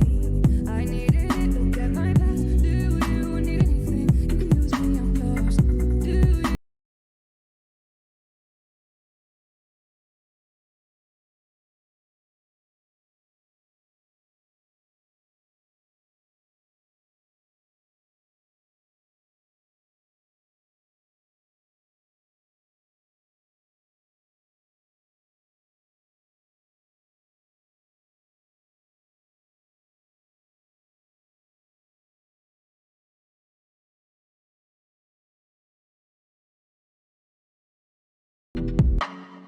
Hello and welcome back to the stream. That's right, we are here with DPC SEA region brought to you by PGL. And we are getting into the second game of this best of 3 series between Boom Esports and TNC. My name is Noma. Joining me on the panel to break down these games are Black and Lizard. I kind of feel like it's a pendulum effect for Boom here. You know, they had a game where they went to high ground too vigorously, and then they had a game where they didn't really do it at all. No, they came up the steps, got fished, and like, that seems hard. Let's Next go farm time, some more. maybe. Yeah. No, it's just they really don't like have these big picture like ideas in their head. You know, as I said, you're not gonna win the team fight in their base probably. You're just gonna have to force the buyback. You know, they're gonna buy back, they're gonna kill you, but you don't have to buy back. Then after that, you do it again and you win the game off that. But they're just like so scared of doing anything at this point. It's like it's hard to see how they really win from this point on. Maybe, like Nomad said, this is the pendulum effect, and in this game, they'll be somewhere in the middle. We saw them all the way one side, we saw them all the way the other. Maybe they'll be in the middle this time around. Or maybe they're just like on the top suddenly, they go, woo! Yeah, What is the top? The pendulum is gone. Like they just keep What is the spinning. top? If one side is not pushing high ground, the other side is pushing high ground Well, too you would say the eagerly. pendulum is broken, right? Like it Where's- never goes up there. They, what they do they definitely do? broke the pendulum at this The point. pendulum is like it overswung and it Yeah. woo! Yeah, it's got whiplash. Where is it now? It's Who just knows? rotating real fast. Yeah. That's it. Like an actual clock. A rotor rather than a blade. Yep. The pendulum is taking flight. Well, let's get into game number 2. Oh, look The at draft KP. is live. KP's like, yeah, I did that. Ease in the chat. Easy mid, Yeah. easy top. Okay, so Boom Esports, at least going to the draft, they did ban out the Shaker. They What a surprise. they addressed Yeah. that problem, not the biggest I think surprise. they're banning Shaker every single game they ever play from now onwards. That but is, yeah, that's definitely going to leave a mark in their head. Yeah, there's still OD in the pool with the Shadow Shaman picked up. Puck, probably not what you want versus the amount of control from the Shadow Shaman. They go with a lonely, wholesome, chunky Tusk. What? I relate. What is he? Is he like a kind of animal? Tusk? He's a walrus. He's a walrus? Yeah. I forgot it's actually an animal. You got a walrus as an animal? Yeah, It doesn't I mean- truly have 2 legs, yeah. 4 legs, and strut around like this. Have you ever seen one? Yeah. Oh, okay, fair enough. Every time he looks into the mirror, he's like, "Ugh, look at this. He carries a keg as well, same like in some sets, I believe. But Monkey King. That's not a troll. Do you know what animal the Monkey King is, Black? A monkey. Yeah, well done. Thank you. Damn, really? I never Uh-huh. thought about that. And he has a Jingu Bang, Oh, I see. which is his magic stick. Staff. So, Monkey into Tusk, do you like it? That's decent, but the lane can be a bit deceiving sometimes. Like when monkeys think they're really strong, Tusk can actually fight back with the tag team. And now TNC goes into OD. Armel is like, I'll show you how to do it. I can also bully you out of lane. Yeah, we saw the OD picked up versus Monkey in what series was it? Execration versus And Vice. Yeah, but they won't match up against each other. No way. Yeah, they won't. They shouldn't. The Not in problem mid is- at least. Yeah, the problem is like this. When you have the Monkey, like Black said, it can be a little bit deceiving how strong he is in the laning stage. But mostly that comes from the laning partner as well. Who you are laning with and who are you laning against on that 2-on-2 on the safe lane, right? Yeah. Monkey can do really well there, good combo with the tag team of Tusk, and he just feeds 3 times by like minute 5. Yeah. Or he can't farm at all, so. Lizard, do you want a nugget? Do I want what? A nugget. A nugget of knowledge? Hey. Yeah. Yeah, my- sure. Give it to me. All right, well, Send Black's it my Nugget's way. apparently Send now it a my thing. way. You know, Pugna Ward Uh-huh. does not damage OD when he casts Orb. Why?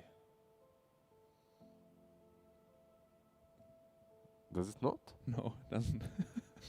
Since they changed it to Us. percentage, it doesn't work. Ah. I don't know why. Oh. I thought you had some, like, really convoluted explanation for this, but No, you're just no, like, of course not. Did you Dunno? try that? Is that I why? tried you, that, I You, tried you that. tried it. Okay, I see. I thought I like know they Pugna- changed the word, right? The Pugna word got changed. Yeah, but I thought it was a little hard bit. counter to OD, and I picked it, and he's like just chunking away at me with orbs, and like, you're And not nothing's taking happening? damage, bro. Is it at least zapping at him? No, not even. It's not even proccing. I thought at least it would zap does him. it work on glaives or no? Silencer? I guess Yeah, it does. it does. It works on. Yeah. Maybe because Huh. it's not like a mana cost per se, but like a percentage. Like it's weird. Like Yeah. Dota and inconsistencies, who knows? You might need to get Gaben on the phone with that one. I'm Yeah. gonna Sounds actually like open the lobby and check afterwards all these with OD, Silencer, and Enchantress too. Also, one more thing. And Clinks. I tried to use the shard on OD, and Rubik stole my Astral anyway. It doesn't get registered as a spell. So that's what happened to me as well. I was playing versus I was playing versus Rubik, and I bought the shard and I used it, and then I thought, okay, I'm just stupid. I used it again, Astral. I literally did not believe that in myself. I thought I was crazy. All right, sure. That's some interesting stuff. Yeah. For example, with Spectre when she has the shard, right? Or is it the Shadow Step? Which one? Shadow Step's on her Ags, isn't it? Yeah. Yeah. Yeah, So her Ags. when she has the Ags, I believe when you cast it, if he steals it from you as you cast it, then he gets a Shadow Step spell, right? Yeah. But if you jump to an enemy and he then steals the jump instead, then he gets Haunt. Then he gets Haunt. He gets Haunt instead of Shadow The Step. full yeah. Haunt. He gets the I full mean, not Haunt. like it matters either way, but Yeah. I mean, it's the Dude, Shadow Step is good. Shadow Step is really good. Topic. Let's drag Okay, this vehicle so- back onto the road and talk okay. about Very Makoto aggressive Storm. lineup. Yep. They have a lot of pick-off potential very early on. They can be punished by this Tusk and okay, this should be. What do you think? Probably Tusk position 5, right? Mirana and Beastmaster on the offlane. Yeah. Still strong. Still a pretty solid lane versus the Monkey and Nyx. so OD mid against Storm, that's a pretty easy OD lane. Still, it's Mikoto though. Still is Mikoto though. And Orchid is good against OD. Yep. Let's see how good Armel's timing is on the Meteor Hammer, because against the Storm you're gonna need it. You can always catch him. Right? Like he can zip out. Yeah, I know. But like if your Meteor Hammer timing is a little bit off, you Yeah. say, puddin' pop. Yeah, we did see even Mikoto in that last game missing a couple of timings, like using it a bit prematurely, but Did not read the Reddit thread. yeah, did not between the E and the H. Yeah, in the middle of it. In yeah. the middle, that's where you have to But it's use like so hard. Like, even if you look at it, it's like. sometimes it's just, I don't know why, but sometimes when I play OD, I just imprison and I instantly start channeling the Meteor Hammer, like after half of a second. Nice. Good job. That's not a good job. That's a Pega job. And then it like lands. Oh. Some hero jumps in there, it lands. Yeah, that's what I planned. Yeah, I knew Shaker's gonna jump. So far, I really like the Beastmaster. I just want to see Good a hero tempo. that benefits. Yeah, it's tempo. It also brings Necro 3 versus both the Storm and the Nyx Assassin. It's really nice to have that on your side. But I want to see a hero that actually benefits from it. I want to see a hero that benefits from the Inner Beast Aura. I feel Drow Ranger is pretty damn good this game. Versus Storm, though, I mean, the It can silence go is both nice. ways. Yeah, the silence is nice, but if Storm is jumping you... Got Monkey as well and Nex. I mean, the gap close is... it seems like a lot to me. Yeah, but at the same time, if you can protect her, she will just kill all these heroes in 2 seconds. Truth. What other thing is there I could pick? Juggernaut, maybe? We have not seen a lot of Jug, but yeah, I like that option. Arc Warden, TNC. Let's go. Nah, against these heroes, it's even more suicidal. They actually ban out the draw. They're listening to. He Yeah, has they're like they're- a direct line. They To jacked Boom. up to me, yeah. That Yeah. makes sense. That makes sense. Does this draft even matter though? Like from the mental state with Boom's going to be in. Like, do we think? They're gonna be fine, I'm Yeah? sure. They're like, yeah, we won last game. What are we reading on Kez Cute's face here? He's not happy. Yeah, He doesn't he, look he looks happy. really grumpy now. Disgruntled. Before he Yeah. had like a really neutral face, but now he's like the smiley face, this emote. Tight. Okay. They did need an offlaner. It's also a hero that. Ursa. So there are some things about this Hell type. yes. One thing is he does extremely well in that mid game versus all the summons from Beastmaster. That's pretty nice. Doesn't really care too much about Roar. But the problem is he is playing into the Ursa. Also OD versus him later on, you have that pure damage to deal with him. Also tag team in the laning phase. Yep. Yep. Also, Is there anything else? We do have some tweets from our fans very quickly to have a look at before we make our predictions. So give you guys some time to think with hashtag DPC SEA. You can get involved in the conversation. You know what's cooking, says Matt. Boom! oh, Well, they do did we get though? cooked, Yeah. unfortunately. They got cooked indeed. Yeah. Dodging, yeah. That was Don't say me. That was me. That was all of us, buddy. Yeah. That was everyone over here. Jesus. Yeah, good reaction. Appreciate that a lot. Thank you for your tweets. Hashtag DPCSEA to get involved with the conversation. And Getting stand a better. chance. Yeah, yeah. It started off like content is- really high, and it went like, but now Since it's going, that TNC birdie tweet, I feel like we've been up the hill from there. But guys, time to get your predictions. Black, would you like to start us off, please? Yes, this time I will have to go with TNC. I just believe this tide pick is going to be pretty useless. And I don't know how well prepared they are mentally right now. Yep. Very well rounded out draft from TNC too. Yeah, they're playing versus Mikoto Storm, and he has proven us wrong so many times. But now not only is he versus OD, he's versus OD Mirana. Yeah. Those arrows are going to be flying in black, right? That's very Yes. difficult to deal with. Fly into what? We'll see.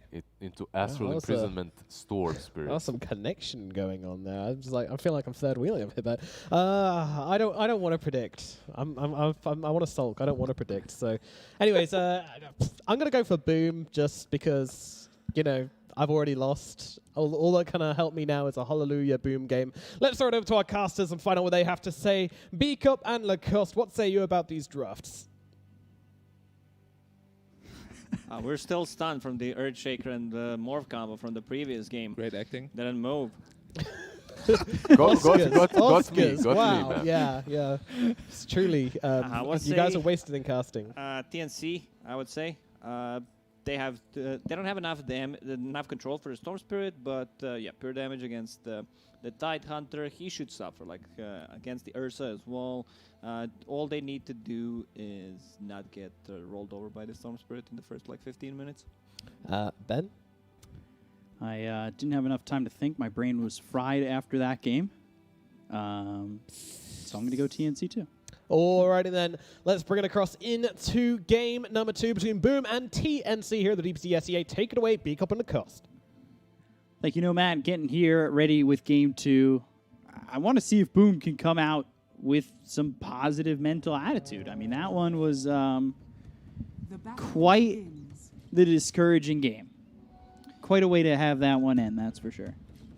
Yeah, I think they might be done. We'll see how it goes if the laning stage doesn't go too well, because we talk so much about how this DPC league is, unforgiving. You can't just throw the games, because it will backfire. Right now, both of these teams have 2 wins, 2 losses, so it's a pretty big deal who wins this one. Yeah, big one indeed. Both these teams also having wins over some pretty substantial opponents. If you're Boom, or you're a player on Boom, you just went through such a big defeat I quit. like that. I quit until this is fixed. I come back after the patch. I mean, it was definitely a quick ban immediately on Earthshaker, that's for sure. Surprised TNC did not ban Storm Spirit, because it's definitely Mikoto's best hero. Let's see how he can do against Armel's OD. No points in Astral Imprisonment yet, just starts to harass him with the Arcane Orb instead, something that I've seen before, and then you just max out your Astral, get that Meteor Hammer online.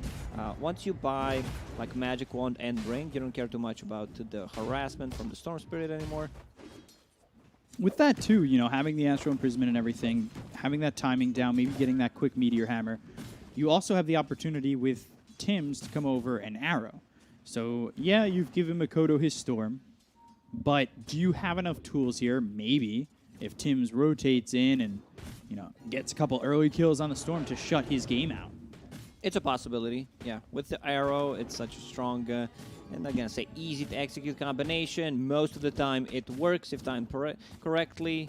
All you need to care about is not leave your Beastmaster alone if he's like half HP. Leave him when he's vulnerable. Kid's cute in a bit of a, not gonna say trouble, but that's gonna be some harassment. Boar plus an arrow. Arrow flies, just hits the range creep, so all good. Yeah, just getting something out of this, and now Boundless Strike into the Impale. Kezcute still trying to get the kill on a Tim's. He'll pop that Fairy Fire. He'll be okay, and he'll also eat a Iron Tree. And there's the Astral Imprisonment. So this is going to mess with Mikoto a little bit. He's only 9-1 right now to the OD's 8-3, so ahead for the moment. I do wonder when they're going to bring somebody over to maybe try and help out this OD. Gabby as well as Febby trying to fight, trying to get first blood. Anchor smash, first blood there for FBZ. And there is a return kill for Febby. Oh, that's pretty big. You know, this Tidehunter was already having a really good time. Shaman doing a very good job just trading hits. He's playing Shaman into 2 melee heroes, so there's going to be a ton of harassment. And Shaman got buffed. His base damage was unchanged, but received a bit of a starting intelligence, which means that he can use his spells more often. And now Tidehunter is level 3, so like this lane is not gonna be that easy for Ursa. On paper, it sounds good, you know, you can't dispel Furious Vibes, but there's a ton of harassment. And FBZ, he already has that bottle, something that we see quite often, where offlaners just love to pick up that bottle. You have bounty runes to refill it.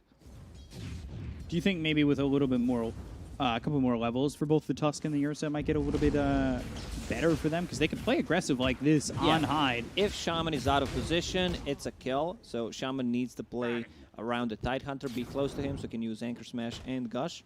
Right. Tim's just leaping away, getting some space. As FBZ, we saw him have a good game on that Bloodseeker. It wasn't, it wasn't a bad one by any means to start. Obviously, it ends up in a loss, but I thought he played pretty well. Haste Rune picked up by the Nyx Assassin. Leap onto the high ground, but Shards locking FBZ.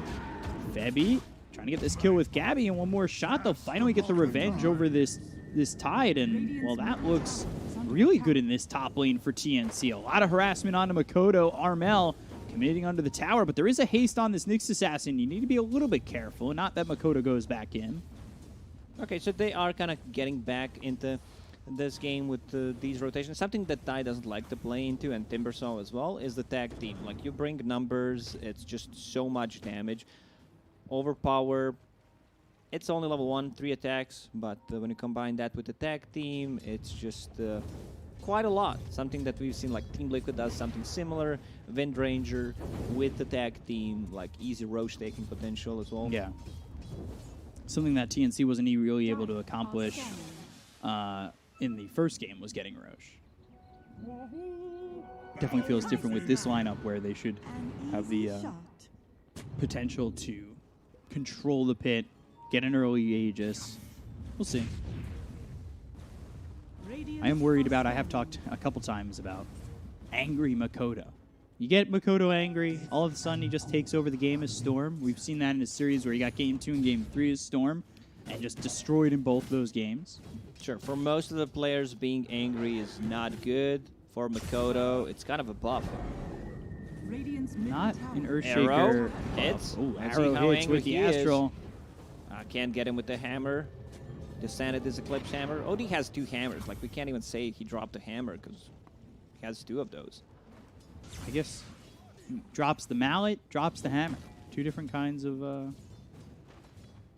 things to hit things into, I guess. Forget that. So, No, I'm just thinking about the game, B-Cup. I'm not ignoring you. I'm, trying to see what happens in the bottom lane. Monkey King trying to get some Jingu stacks on a Beastmaster, but the boards are level 3, so that means a lot of slow. There's Book 1 coming onto the Beastmaster. You want to give him level 6, so you can start making some pressure. He's level 5 now, so it's going to be a bit tougher to execute. Drew, let's see his map awareness. Does he know? They are coming bottom with 2. This is... Like, you just go for an arrow. Like, you try to land an arrow. Right now wouldn't be the worst time to throw it. Boundless Strike out. That's a good, holding it. They're trying. There it is. Tag team. There it is Drew, with tag team a Shards. lot of pings. Yeah, Drew, nothing he could do in this situation. A good impale afterwards, but it's not going to matter. Snowball extending their lives. Arrow hits. It's onto the Nyx Assassin. They'll go after Febby on the back lines, but Makoto, there's not much he can get done. He might even give up his own life for this. He needs to be careful. Just 100 mana. Yeah, they've One got more the vision zip with is the all he Hawk. got. I think Bottle. they still see him, though. Yeah, he's dead. Shards are perfect. Makoto low. One more shot. That comes through from KP. Triple kill for the Beastmaster. That's such a great rotation by these Ooh, two and then supports. Oh, top move lane. over towards top of the Hex on the Meteor Hammer. Doesn't matter. They've got the Sanities. FBZ getting low. Boundless Strike keeps them from getting the kill. Hyde on the run. but Gabby's still with him. Astral Imprisonment should just do it. Seems like they've done the math and they have. So Drew TP to the top lane, doesn't get anything out of that. Tree Dance is only level 2, he's level 6.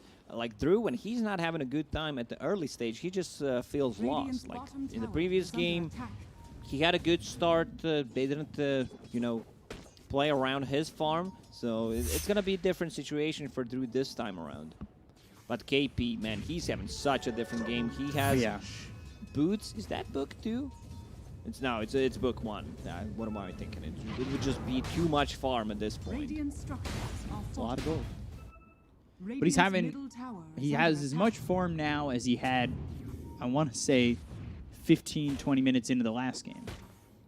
Yeah, he really struggled in the last one. Very Hunter tricky to also trust each only level 5. So no Ravage yet available.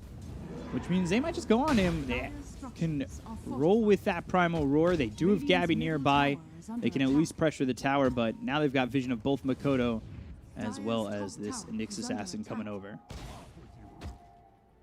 Yeah, Kescute, Makoto both spotted, so you see just the change in posture from the Dire side. Boom is trying to set up something on the bottom lane. Meteor Hammer done on OD, already dropped one on the tower. And you can see Tims, he's very close, just waiting for someone to show up. Astral into Arrow. And he sees 2 heroes coming, so it's time to bail.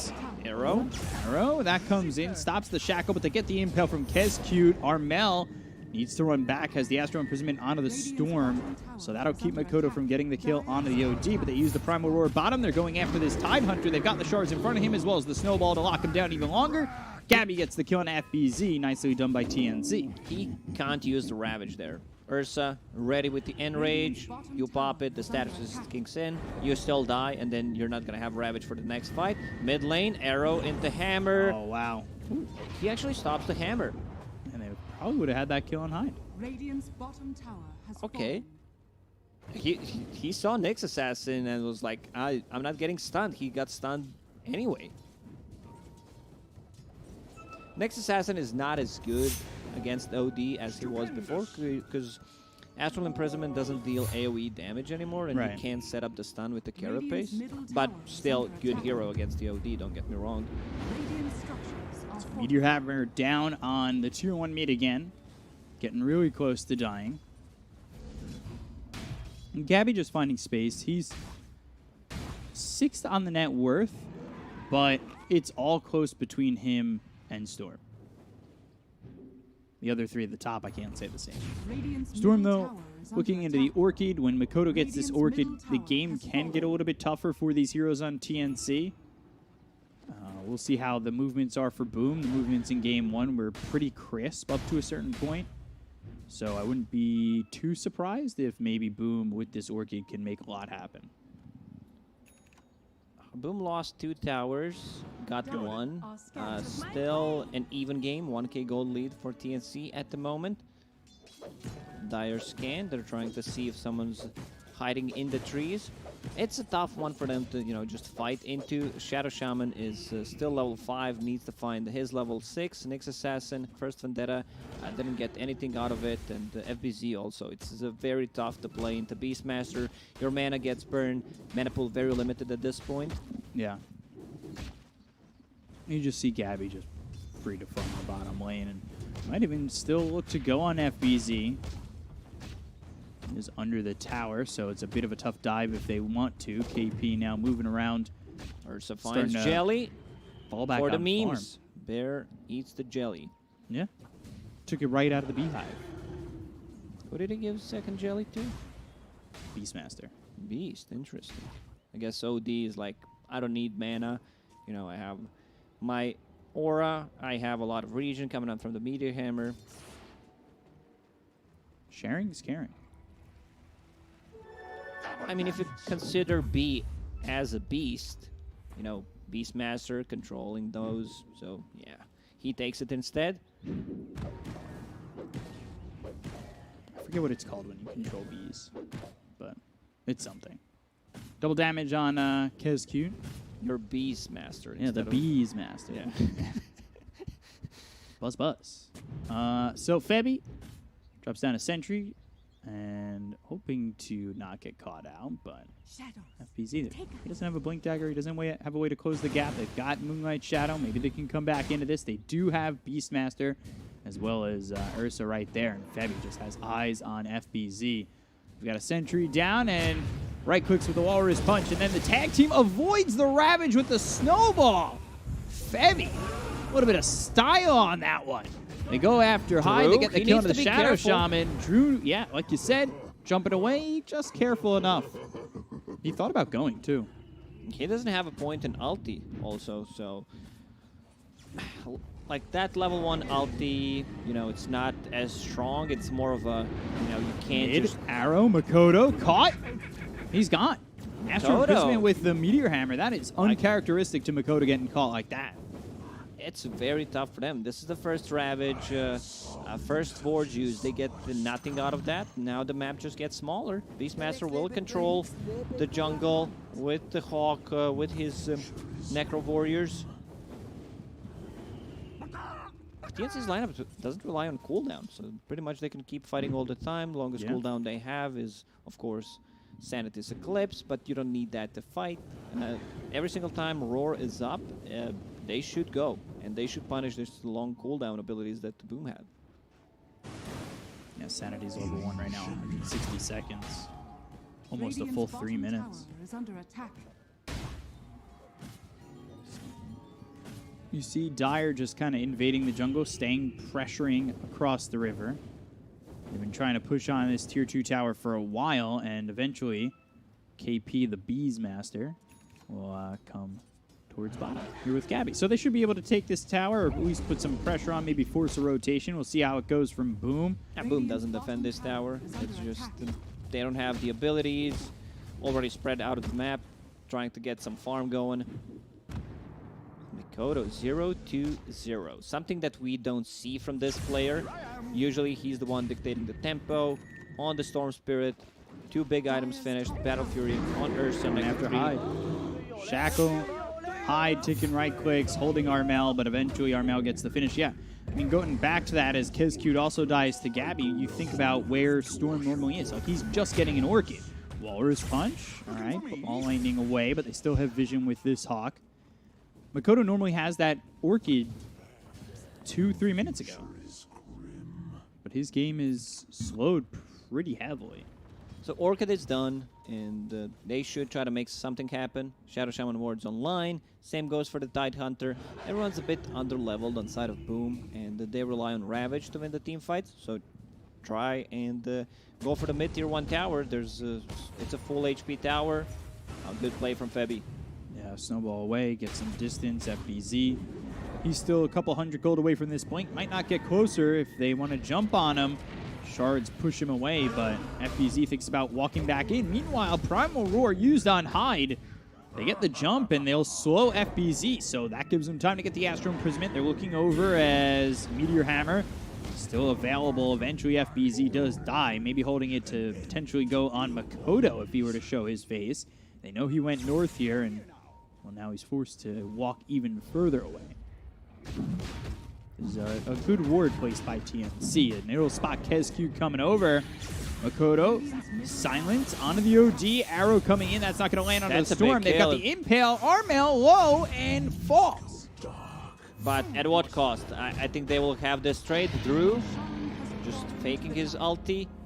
So kind of free Roshan for TNC. Ursa picks it up. Goes into BKB next time, and once they get the BKBs on 2 cores, it's going to be so much easier to take a fight. Beastmaster, I've seen Beastmasters just going for the BKB, something that's very popular in China. Either BKB into Blink or Blink into BKB, which I really like here. He's queued up the Blink right now, so Blink BKB, that's fine. I think I like that as well. They don't have the best jump. Yeah. Unless OD like sets it up with the Astral, and right now OD needs to be a bit more careful since he doesn't have his BKB yet. So Beastmaster, Blink Dagger, you know, is pretty fine. There's the silence on a Gabby. They're going to try and go on the Ursa. He's got the ult. There's the Hex, the Orchid Burn, and now they've got the Aegis. So Febby, Shards, isn't enough. Snowball coming across, hitting Kezcute as well as the Shadow Shaman. Serpent Ward's committed. Drew still just being a spectator at the moment. They don't go. And they did get the Aegis, but still sitting on the high ground.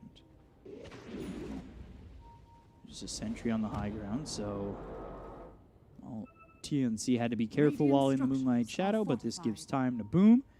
We now have this Blink Dagger picked up by Tide. It's coming on the Courier. And then Storm, he's starting to get some farm. He's starting to be aggressive like we are normally used to seeing with Makoto. He's still behind this Beastmaster, though, in farm. It's a tough game for him.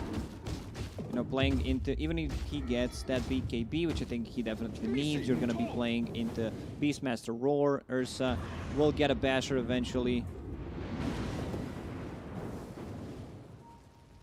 We're going to push this tier 2 again with these Necro Creeps as well as the Boars. They're in on it. Pulls the Boars and Necro Creeps away for a second, but here's the commitment. And now we'll see if anybody rotates as, well, all 5 heroes are here for TNC bottom. Taking Outpost between 20-minute mark is pretty big, and they can try to defend that. Put a ward, at least put a Hawk, see if they try to reclaim it, get an easy pick off.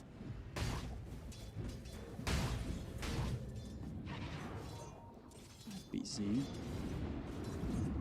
Nothing doing right now with this Tide. Has that Blink Dagger, but we are yet to see like a Smoke into a Ravage play or anything of the sort. Vendetta was used by KESCUTE. Might catch this Courier coming through with a TP and 2 sentries and 1 obs, but doesn't stick around long enough. Things feel very slow from Boom. Like, I understand they were behind, but it's definitely not their play style, playing this lax, especially Makoto. True. I guess they, you know, took the Aegis off Ursa and now are playing slowly mid lane. They find the OD. Can they get the kill? Orchid. Now the Ravage. Armel hit. And he's in trouble. Febby. Snowball survives. Sanities. FBZ. Makoto. They both fall to Gabby. Hyde will get Febby, but Drew is caught. Primal Roar used on to this Shadow Shaman. Drew trying to get away, but it's not going to happen. Triple kill for Gabby. And make it a 4th as KP takes out Hyde. That was such a good arrow from Tims, from behind, lands it onto the Storm Spirit, and they get 4 kills for that. Still a very, very good trade. Something that OD needs to be careful about, jumping in and using that Astral offensively. As I already mentioned, you don't have a defensive tool for yourself, so you can't afford to do that. Once you get a BKB, you can also be the initiator. So this is just going all TNC's way right now. Maybe there's something to say about how game 1 was just mentally exhausting. Yeah, it definitely affected them. Like, it was their game to lose, jump on the top lane, Mirana, an easy pickup. Yeah. Orchid Burn will do it. Makoto gets the kill. That's something we were expecting more of from him. Primal Roar on cooldown for another 33 seconds as they will head up towards top. Spot him for a moment, but has enough mana to get all the way to the tier 1. So that makes it easy just to leave. And just a salve. Not getting the bounty rune on that trusty shovel. Not too trusty. It's very unreliable. Snowball on the TP. KESCUTE will have his TP stop. Febby just messing with him. Avoids the stun. Medallion with the Walrus Punch. And now just trying to D-ward before he dies. Does get an obs, but eventually goes down to Armel. Radiant's top tower is under attack. So Mirana had the 4-staff queued up, but going into Yule Scepter, which I really like. You're playing into Storm Spirit. It's such a great setup for the arrow. I just getting ripped apart by the bear that is Gabby. And there's a big difference between 2 carries. One is 5,000 gold ahead of the other. Yeah. It is a lot of gold to be working with, and you know, we usually talk about how Drew's had good laning phases, but not here. It seems almost strictly every single time I've troll. seen him play from behind, I think they just lose the game every single time. So let's see. They're coming up onto the high ground, into the triangle. They're thinking about it at least. They've got the Moonlight Shadow. Gabby moving forward. The rest of Boom will leave, but how far will they get? Arrow? Nope. Nowhere near the marker. Not this time. they killed Roshan pretty early, which means the second will spawn quite fast. So with the first Roshan, you don't necessarily need to go for the high ground push. Just build up the advantage. With the second Rosh, Cheese, and Aegis, that means you can go for the high ground, especially if they misuse one of the ultis, either Shadow Shaman or Ravage, then you're good to go. Radiant's top tower is under attack. BKB picked up for the OD of Armel, so he's got that to work with now. Both BKBs on the Ursa and the OD. They're putting pressure on the top tier 2, just trying to get rid of these outer towers as best they can. Gabby shows mid for a second. This will be the last outer tower for them to grab, and it'll just be a moment longer. Keskute, he's in the jungle on the opposite side, trying to get towards a Blink Dagger farm in the jungle. He's doing a very good job. And instead of just being, you know, inside the base, trying to make stuff happen, get some farm going, plants a deep ward. So this is something that you can always do something, you know, smoke up, get outside of your base and try to get some farm, possibly cut the waves. It's easier for Nyx Assassin because he has Vendetta, so he can bypass the enemies without them seeing him. Right. True here. I'm not sure what he wants to accomplish in that tree, but eventually we'll just TP away. So still just Keskute deep inside the jungle. And Battle Fury Ag. So Monkey King, a okay amount of farm. The question is going to change anything? Arrow comes through, right clicks in, FBZ on the run.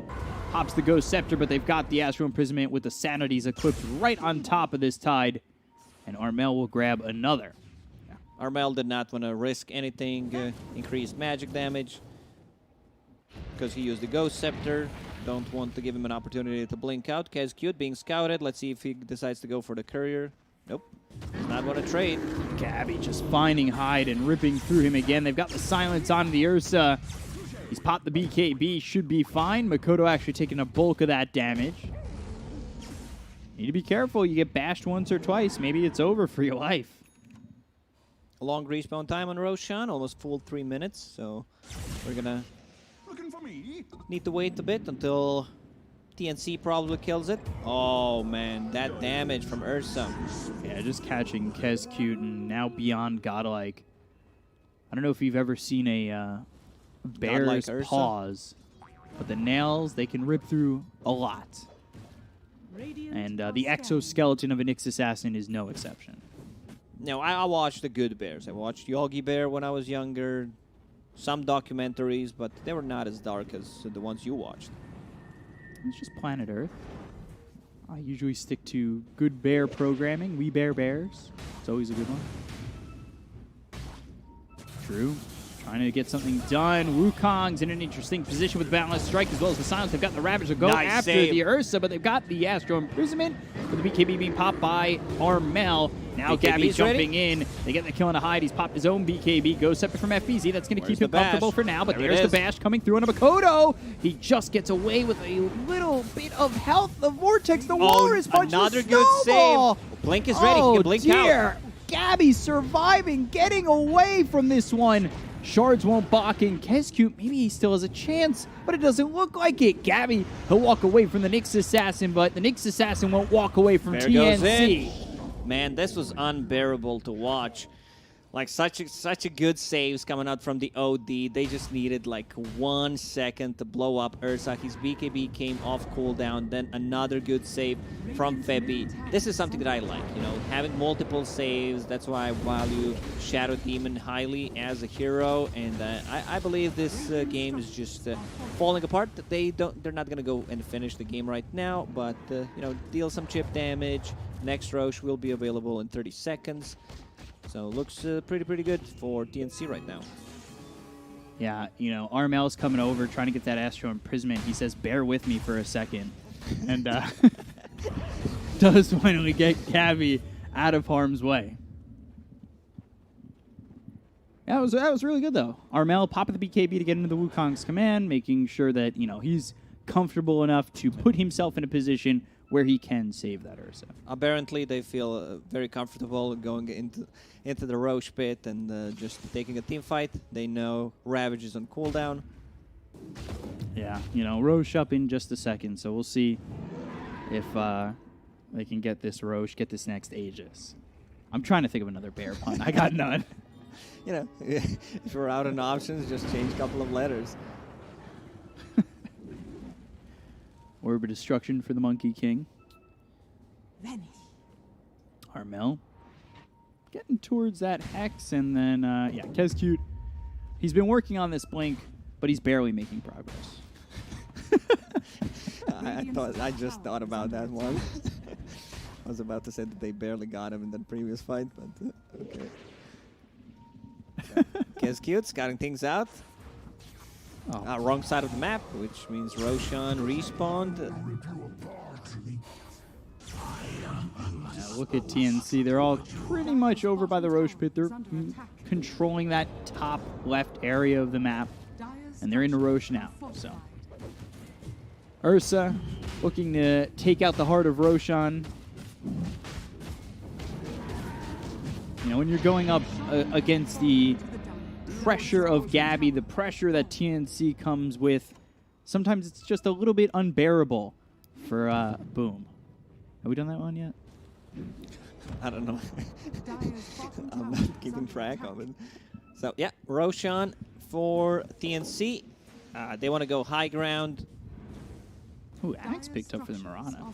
Look at Gabby. It's just coming in from behind. I'm not expecting that. So they get the kill there. They'll work on the tier 3. And this is just spelling trouble for Boom. And to spell trouble for Boom, it's B-E-A-R.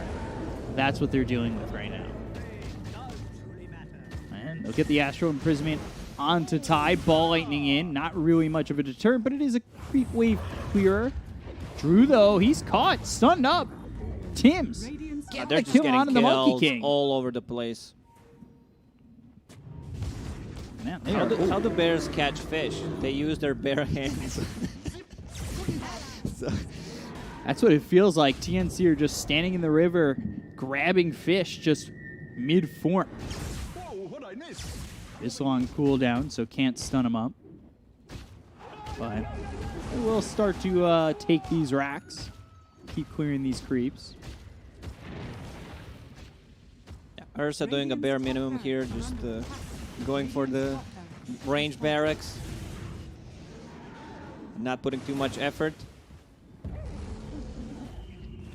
this is really tough for Boom. As it feels like the story of Goldilocks and the Three Little Bears, or the Three Bears. As this Rax is too cold, this Rax is too hot, and well, Nyx Assassin's too dead. As they'll try to jump in. Oh, maybe I misspoke. No, I didn't. Kescute still dies. Ravage is in. Makoto taking a lot of damage. The Bash is out. With the status resistance, there's no way that you can hold this bear any tighter. They're trying to give him a bear hug, but they just can't. BKBs have been popped by Drew as well as Makoto. Sanity's dropped onto FBZ. Hyde comes in. Serpent Wards as well as the Hex. They will get the kill. Arrow in. It does hit on the Nyx Assassin, but they still lose Febby. I've seen this thing yesterday when Nigma played against OG. Kuro got stuck twice, and now Febby jumps in, tries to help out his teammate. Doesn't succeed. They still have Aegis on Ursa. He picks up the Region Rune. I would not be surprised if they just... I mean, they're 2. What am I saying? If they were 3, they would probably try to go in. It almost feels like Gabby had those thoughts, though. Abyssal Arrow, right clicks. Maybe you make it out. Just barely. Gold and sweet. So, Makoto, he's going Axe. I'm a big fan of Axe. It's definitely tough for him right now. All he's got is Orchid, BKB, next item Ags. Like, it's been a really rough game for this Storm. It's not going to get any easier. It's a tough one, you know. You're playing into BKB piercing ability. You're playing into, like, arrow setup, into Basher, full Abyssal on Ursa right now, so it's pretty tough. Double damage. Ursa with the double damage is just gonna make a cranberry sauce out of these heroes. Cranberry. Right. Yeah. Smoke coming in from TNC. That took me a moment. As, you know, they're going to try and mush him up here. Yeah, we'll see what they can do. They're not going to find anybody, though. They walk through the base. It's empty. A little bit surprising if you're TNC. Ursa Oh. is in. Abyssal. Kez cute. He's gone. There was not much fight in you. And onto the mid racks they go. Hex picked up Are fortified. by the OD. We'll see if it ends up being enough. They've got the glyph. And there's the Primal Roar as well as the BKBs coming through. Drew's gone. Ghost Scepter pop by FBZ. Not looking likely he survives. Sanity's is in. They'll get the kill. And, well, Yeah, I nothing believe they can do. this might be it. There's the buyback from the Tidehunter. Still has the Ravage, but it's looking rough. Aegis will be reclaimed in 10 seconds. Maybe they can time it correctly. Yeah, jumping in. There's the Abyssal. They'll get the kill on the Hyde. Ravage comes out. But the BKB's been popped. They've got the balance strike coming through from Drew. They'll finally get the kill on a Febby. They look over at Gabby trying to run down as the Aegis expires. Oh. As, yeah, Gabby trying to run away, Barracks are under attack. looking like a barbarian. Yeah. We're getting some word from production. Production actually helping us with these puns. They're going to go in once again. Ursa jumps in, jumps out. Yeah, Ursa being the lead here. He's being the torchbearer for the side of TNC. Is under attack. As they go to get this tier 3 and looking to finish this one off, potentially. No Ravage, no Snakes. It's There's the time to Abyssal, go there's in. the Get some jumping Megas. onto Drew. They'll get the kill on the Monkey King, dead for 108 seconds. The beginning of the end here is TNC have just been too overbearing for Boom Esports to really get anything done, as it doesn't look like this 30K plus lead will be going anywhere. This is it. Mega creeps. Good zip. Oh, good Can he save vortex. him? Yes, he can. They've got the BKBs. Armel moving forward. BKB pop by KP. They're looking over at Makoto, who's out of mana now. But they'll send Gabby packing for the moment. Snowball comes through. Walrus punch in onto the Storm Spirit. They get the kill on Makoto. They look over at FBZ inside the well, but he'll survive. It doesn't matter. They'll call GG. And TNC, well, they'll be the pallbearers to Boom Esports grade. And as they take the Series 2 up. Yeah, I think they were actually done after what happened in the first game. Yeah. It was their game to lose. Somehow they managed to also do it. We can blame a bit of an Ice Frog, a bit of, Hesitancy. Boom. Yeah, not trying to go for the Yeah. barracks at all, not even going for the tier 3 towers. But yeah, in this one, it's a tough one. Like, feels like all the lanes were lost, and TNC just got their stuff together. Yeah, TNC looking really good. They take the 2-0, and we'll throw it over to the panel. Back to you guys. Thank you very much. Yeah, I mean, gotta say, some of those puns were absolutely terrible. But, guys, from the start, we could TNC where this one was going, couldn't we? Badum. Yeah, we could definitely see where this one was going. We had that OD from the mid lane doing pretty well. Doing OD things. Doing OD things, imprisoning you, sometimes meteor hammering you, sometimes not, but killing you either way with the hammer after all. Tidehunter, yeah, he got that first kill, didn't really matter too much. OD as well, fed a couple of times, doesn't matter because every time he dies they take an objective, they take Crush, Aegis. Overall, just a clear and clean performance by TNC. Finally. Yep. Because last 4 games they've played, they always struggled massively in the early game. It was like the first solid performance from TNC in a long time. And hopefully, it was a showing of things that are to come. Of things to come, yeah. As always, we have to have a think about Makoto this game. He is a star player of Boom and one of our favorite players to watch in this tournament. Do you think he seemed a little bit out of character for this second game? It was a hard game. It's not an easy Storm game. Yeah, it's not an easy Storm game. Also, his offlaner isn't doing too well, so he doesn't have that frontline Tide that can do whatever he wants to as he's countered by an Ursa. When you have that, when you have FBZ on a hero such as that, he can create enough space for Mikoto to jump around, make these flashy plays. Didn't have that here. So also Mirana rotating in with the Astral Imprisonment into arrows. Instead of having that 12-minute Orchid, he got a 15-16-minute Orchid. And it feels a little bit too late because Ursa is already strong enough to stand up and fight you, or at least be able to survive throughout the first Orchid. Plus there's Astral Imprisonment save. Just very clean performance by TNC, really. Yeah, I mean, you can't really say that Boom played poorly. I feel like with their draft they did what they could, but I still think they were severely outdrafted. Kind of put themselves in a corner. And Yeah, we're left to wonder about this Tide pick, you know, and when the game before we had that Bloodseeker and we really wanted to see Tide and we got Bloodseeker instead, and in this game we wanted something, I don't know, something different, but unfortunately that Tide, and then you just pick up the Ursa and it looks so difficult. It looks so difficult. This is a tough Tide game. Into OD, and then the last pick Ursa. It's brutal. Monkey King also had no impact this game because like Ursa just destroys Monkey King as well. I was like at the beginning panel when we were talking about Tide, I said, okay, this guy, he has this anchor smash versus all the minions from Beastmaster, and then we started together talking about all the negative aspects, and you're like, yeah, it doesn't seem like a great Tide game anymore. But he has a damage reduction against the summon. At least he has that. He can stand in front of the tower, and if only the summons come his way, he will defend it. Which will happen sometimes. But if the heroes show up as well, then it's not that great. Yeah. And also he loses all his mana if he tanks those summons anyway, right? So then he can't Ravage. And that's kind of, you know, he is a Ravage on legs at the end of the day. But TNC pulling it together and pulling off a really convincing victory here in the second game. It's a bit of what we've wanted to see from them from the past as well. You know, they're kind of waking up and proving that they can be this team which just dominates the region, which is kind of what we expected from them at the beginning of the tournament. This ability to go from objective to objective so quickly and just pressure Boom out of the game is what we've been expecting them to do to a lot of teams which they haven't really delivered on so far. Are we expecting this momentum to continue from them?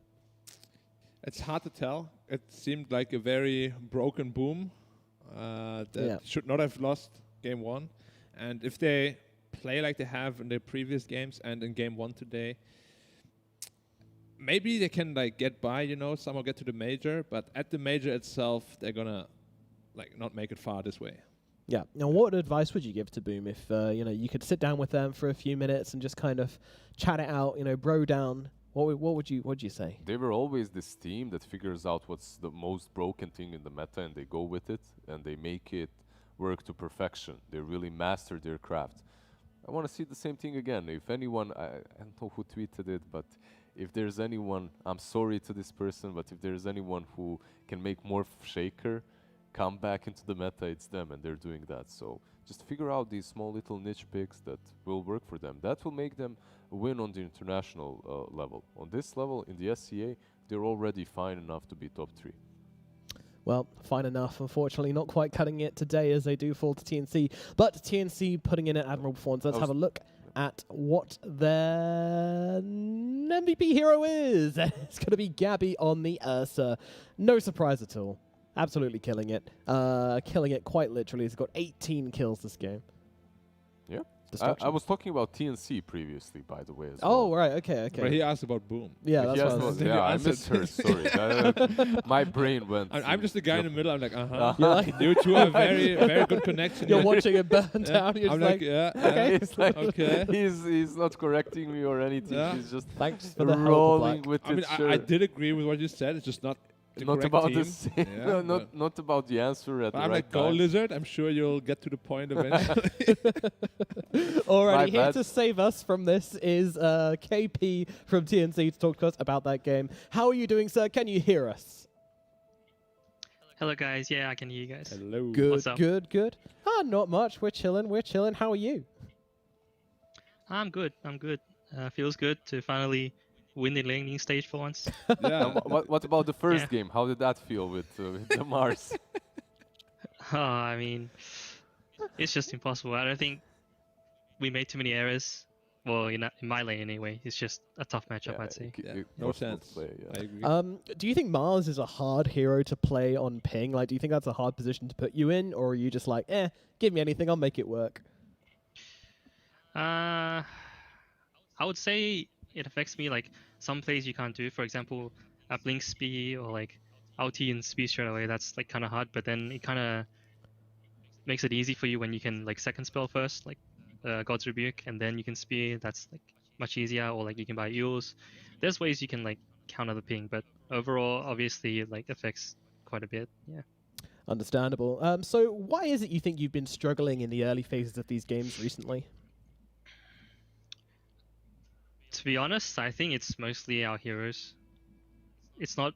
I would say like play comes into it a bit as well, but yeah, I think we're just not drafting like strong laners as other teams would be. I would say, but it shows, right? Like we always come back in the mid late game Certainly do. where like our heroes are really impactful, like in the team fight or like picking off or whatever. So maybe that's just kind of our style. But obviously, there's like some improvement to be made with like our personal skill as well. Yeah, you're Interesting. looking all right now, but I'm wondering, this Morph Shaker thing, obviously it's a TNC past thing, but right now with the shard, is it something that you practiced again, played maybe in scrims, or did you just see, oh my god, that's so broken during the game? Like the double stuns and whatnot with the shard as well? To be honest, I don't recall a game where we practiced that specific combo. So I think we were kind of shocked. But at least I was a little bit shocked. Yeah, we were too. But Yeah, you were not the only ones. Looked like Boom also was shocked. yeah. But I think maybe like Gabby or like Teams, I'm sure like they've seen it before.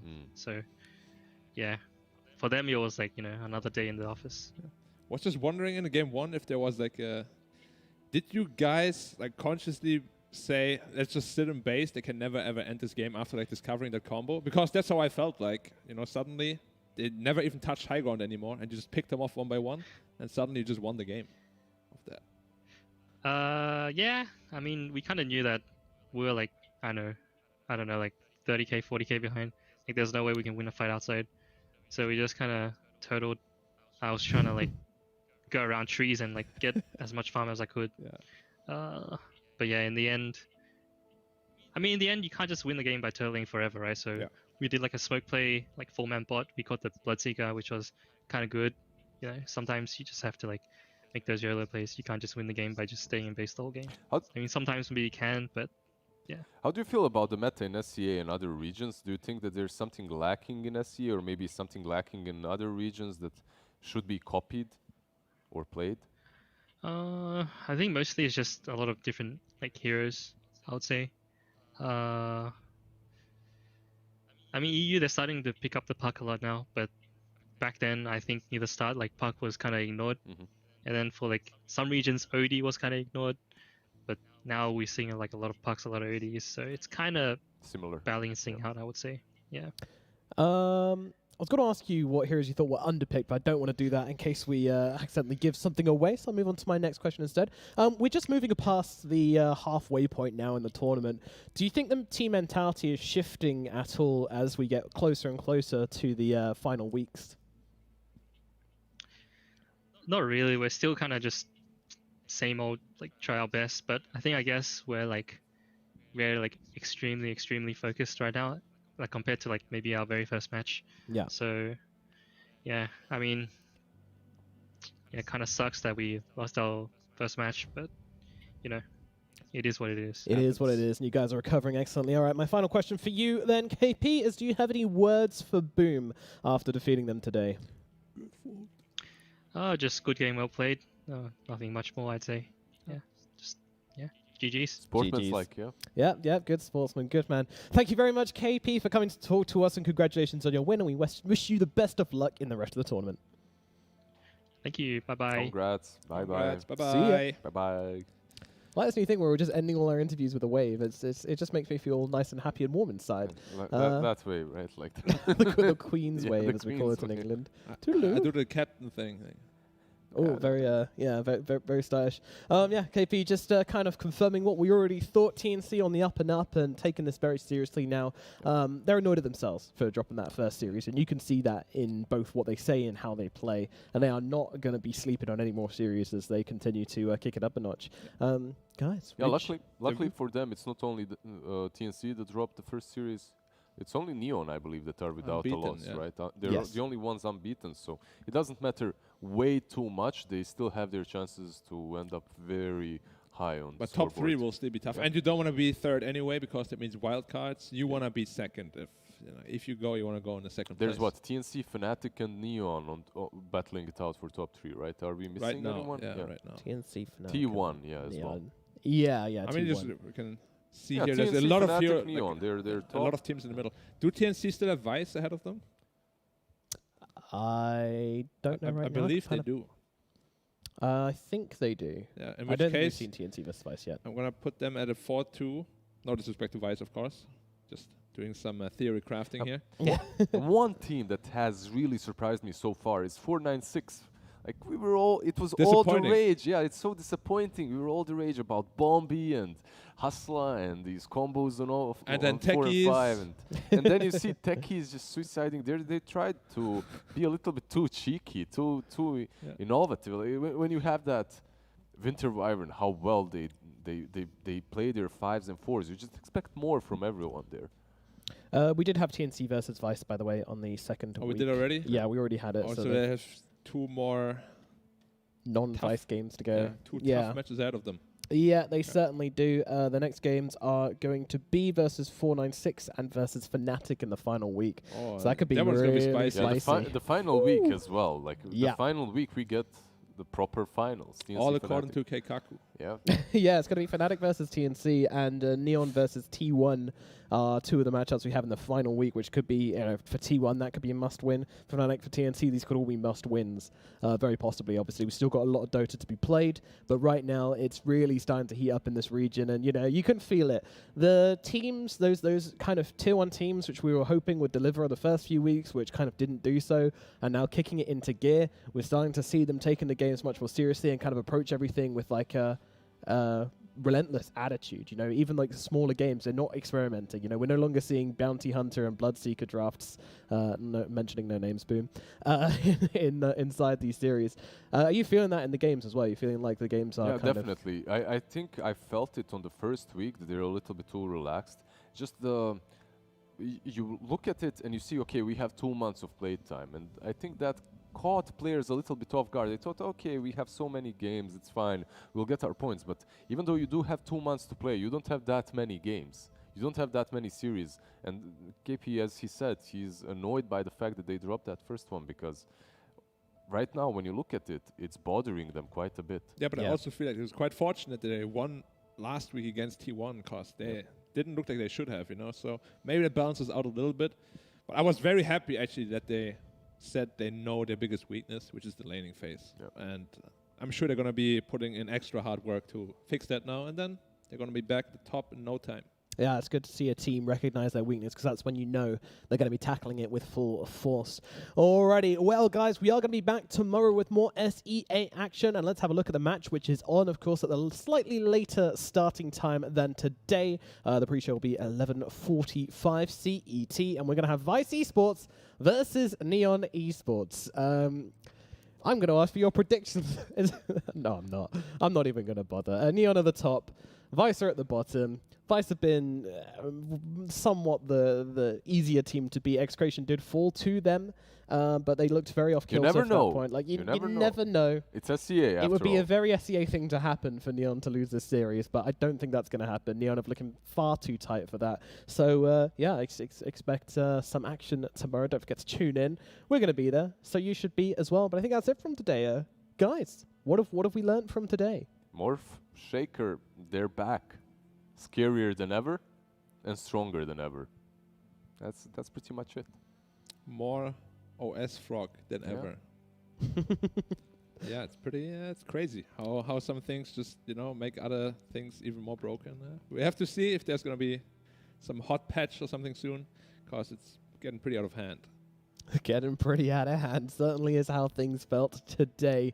Well, we do have one more victor of the day, and of course that's going to be our prediction kings of the day. And today it's everyone except me, basically. Prediction Lancers. Oh, Prediction Lancers assemble. Your picture again. Same old face. But yours is always the same as well. Yeah, you're angry. But I'm relentlessly charging. I'm like, You're like I'm smiling. Yeah. You're like this. You're the gold illusion that baits everyone away. That's it. All right, enough of this. I feel like I'm left out. But there we go. We have another king though, and that's Guess the Voice Line King. Hey, it was actually black. There we go. I got baited. They told me it was me. All right. Congratulations. whatever. Well done, Black. You guessed the most voice lines, and you are the voice line king. So congratulations. in the end. I demand a recount. I demand a recount. This is.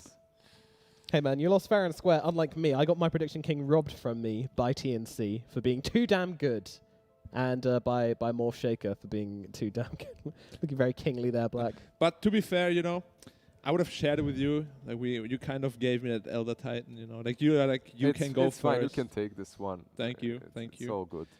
I know I owe you, man. Thank you. I got you now.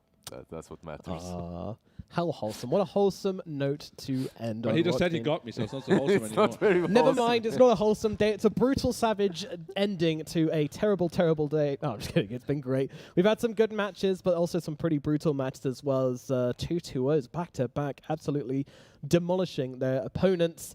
And that's going to put an end for today's games. I hope you guys enjoyed it, and we'll be back tomorrow to cast plenty more SEA Dota 2. So make sure you join us then, whether that be through Twitch or the 4K YouTube stream. But I will be saying goodbye. Thank you for watching, and we'll see you tomorrow.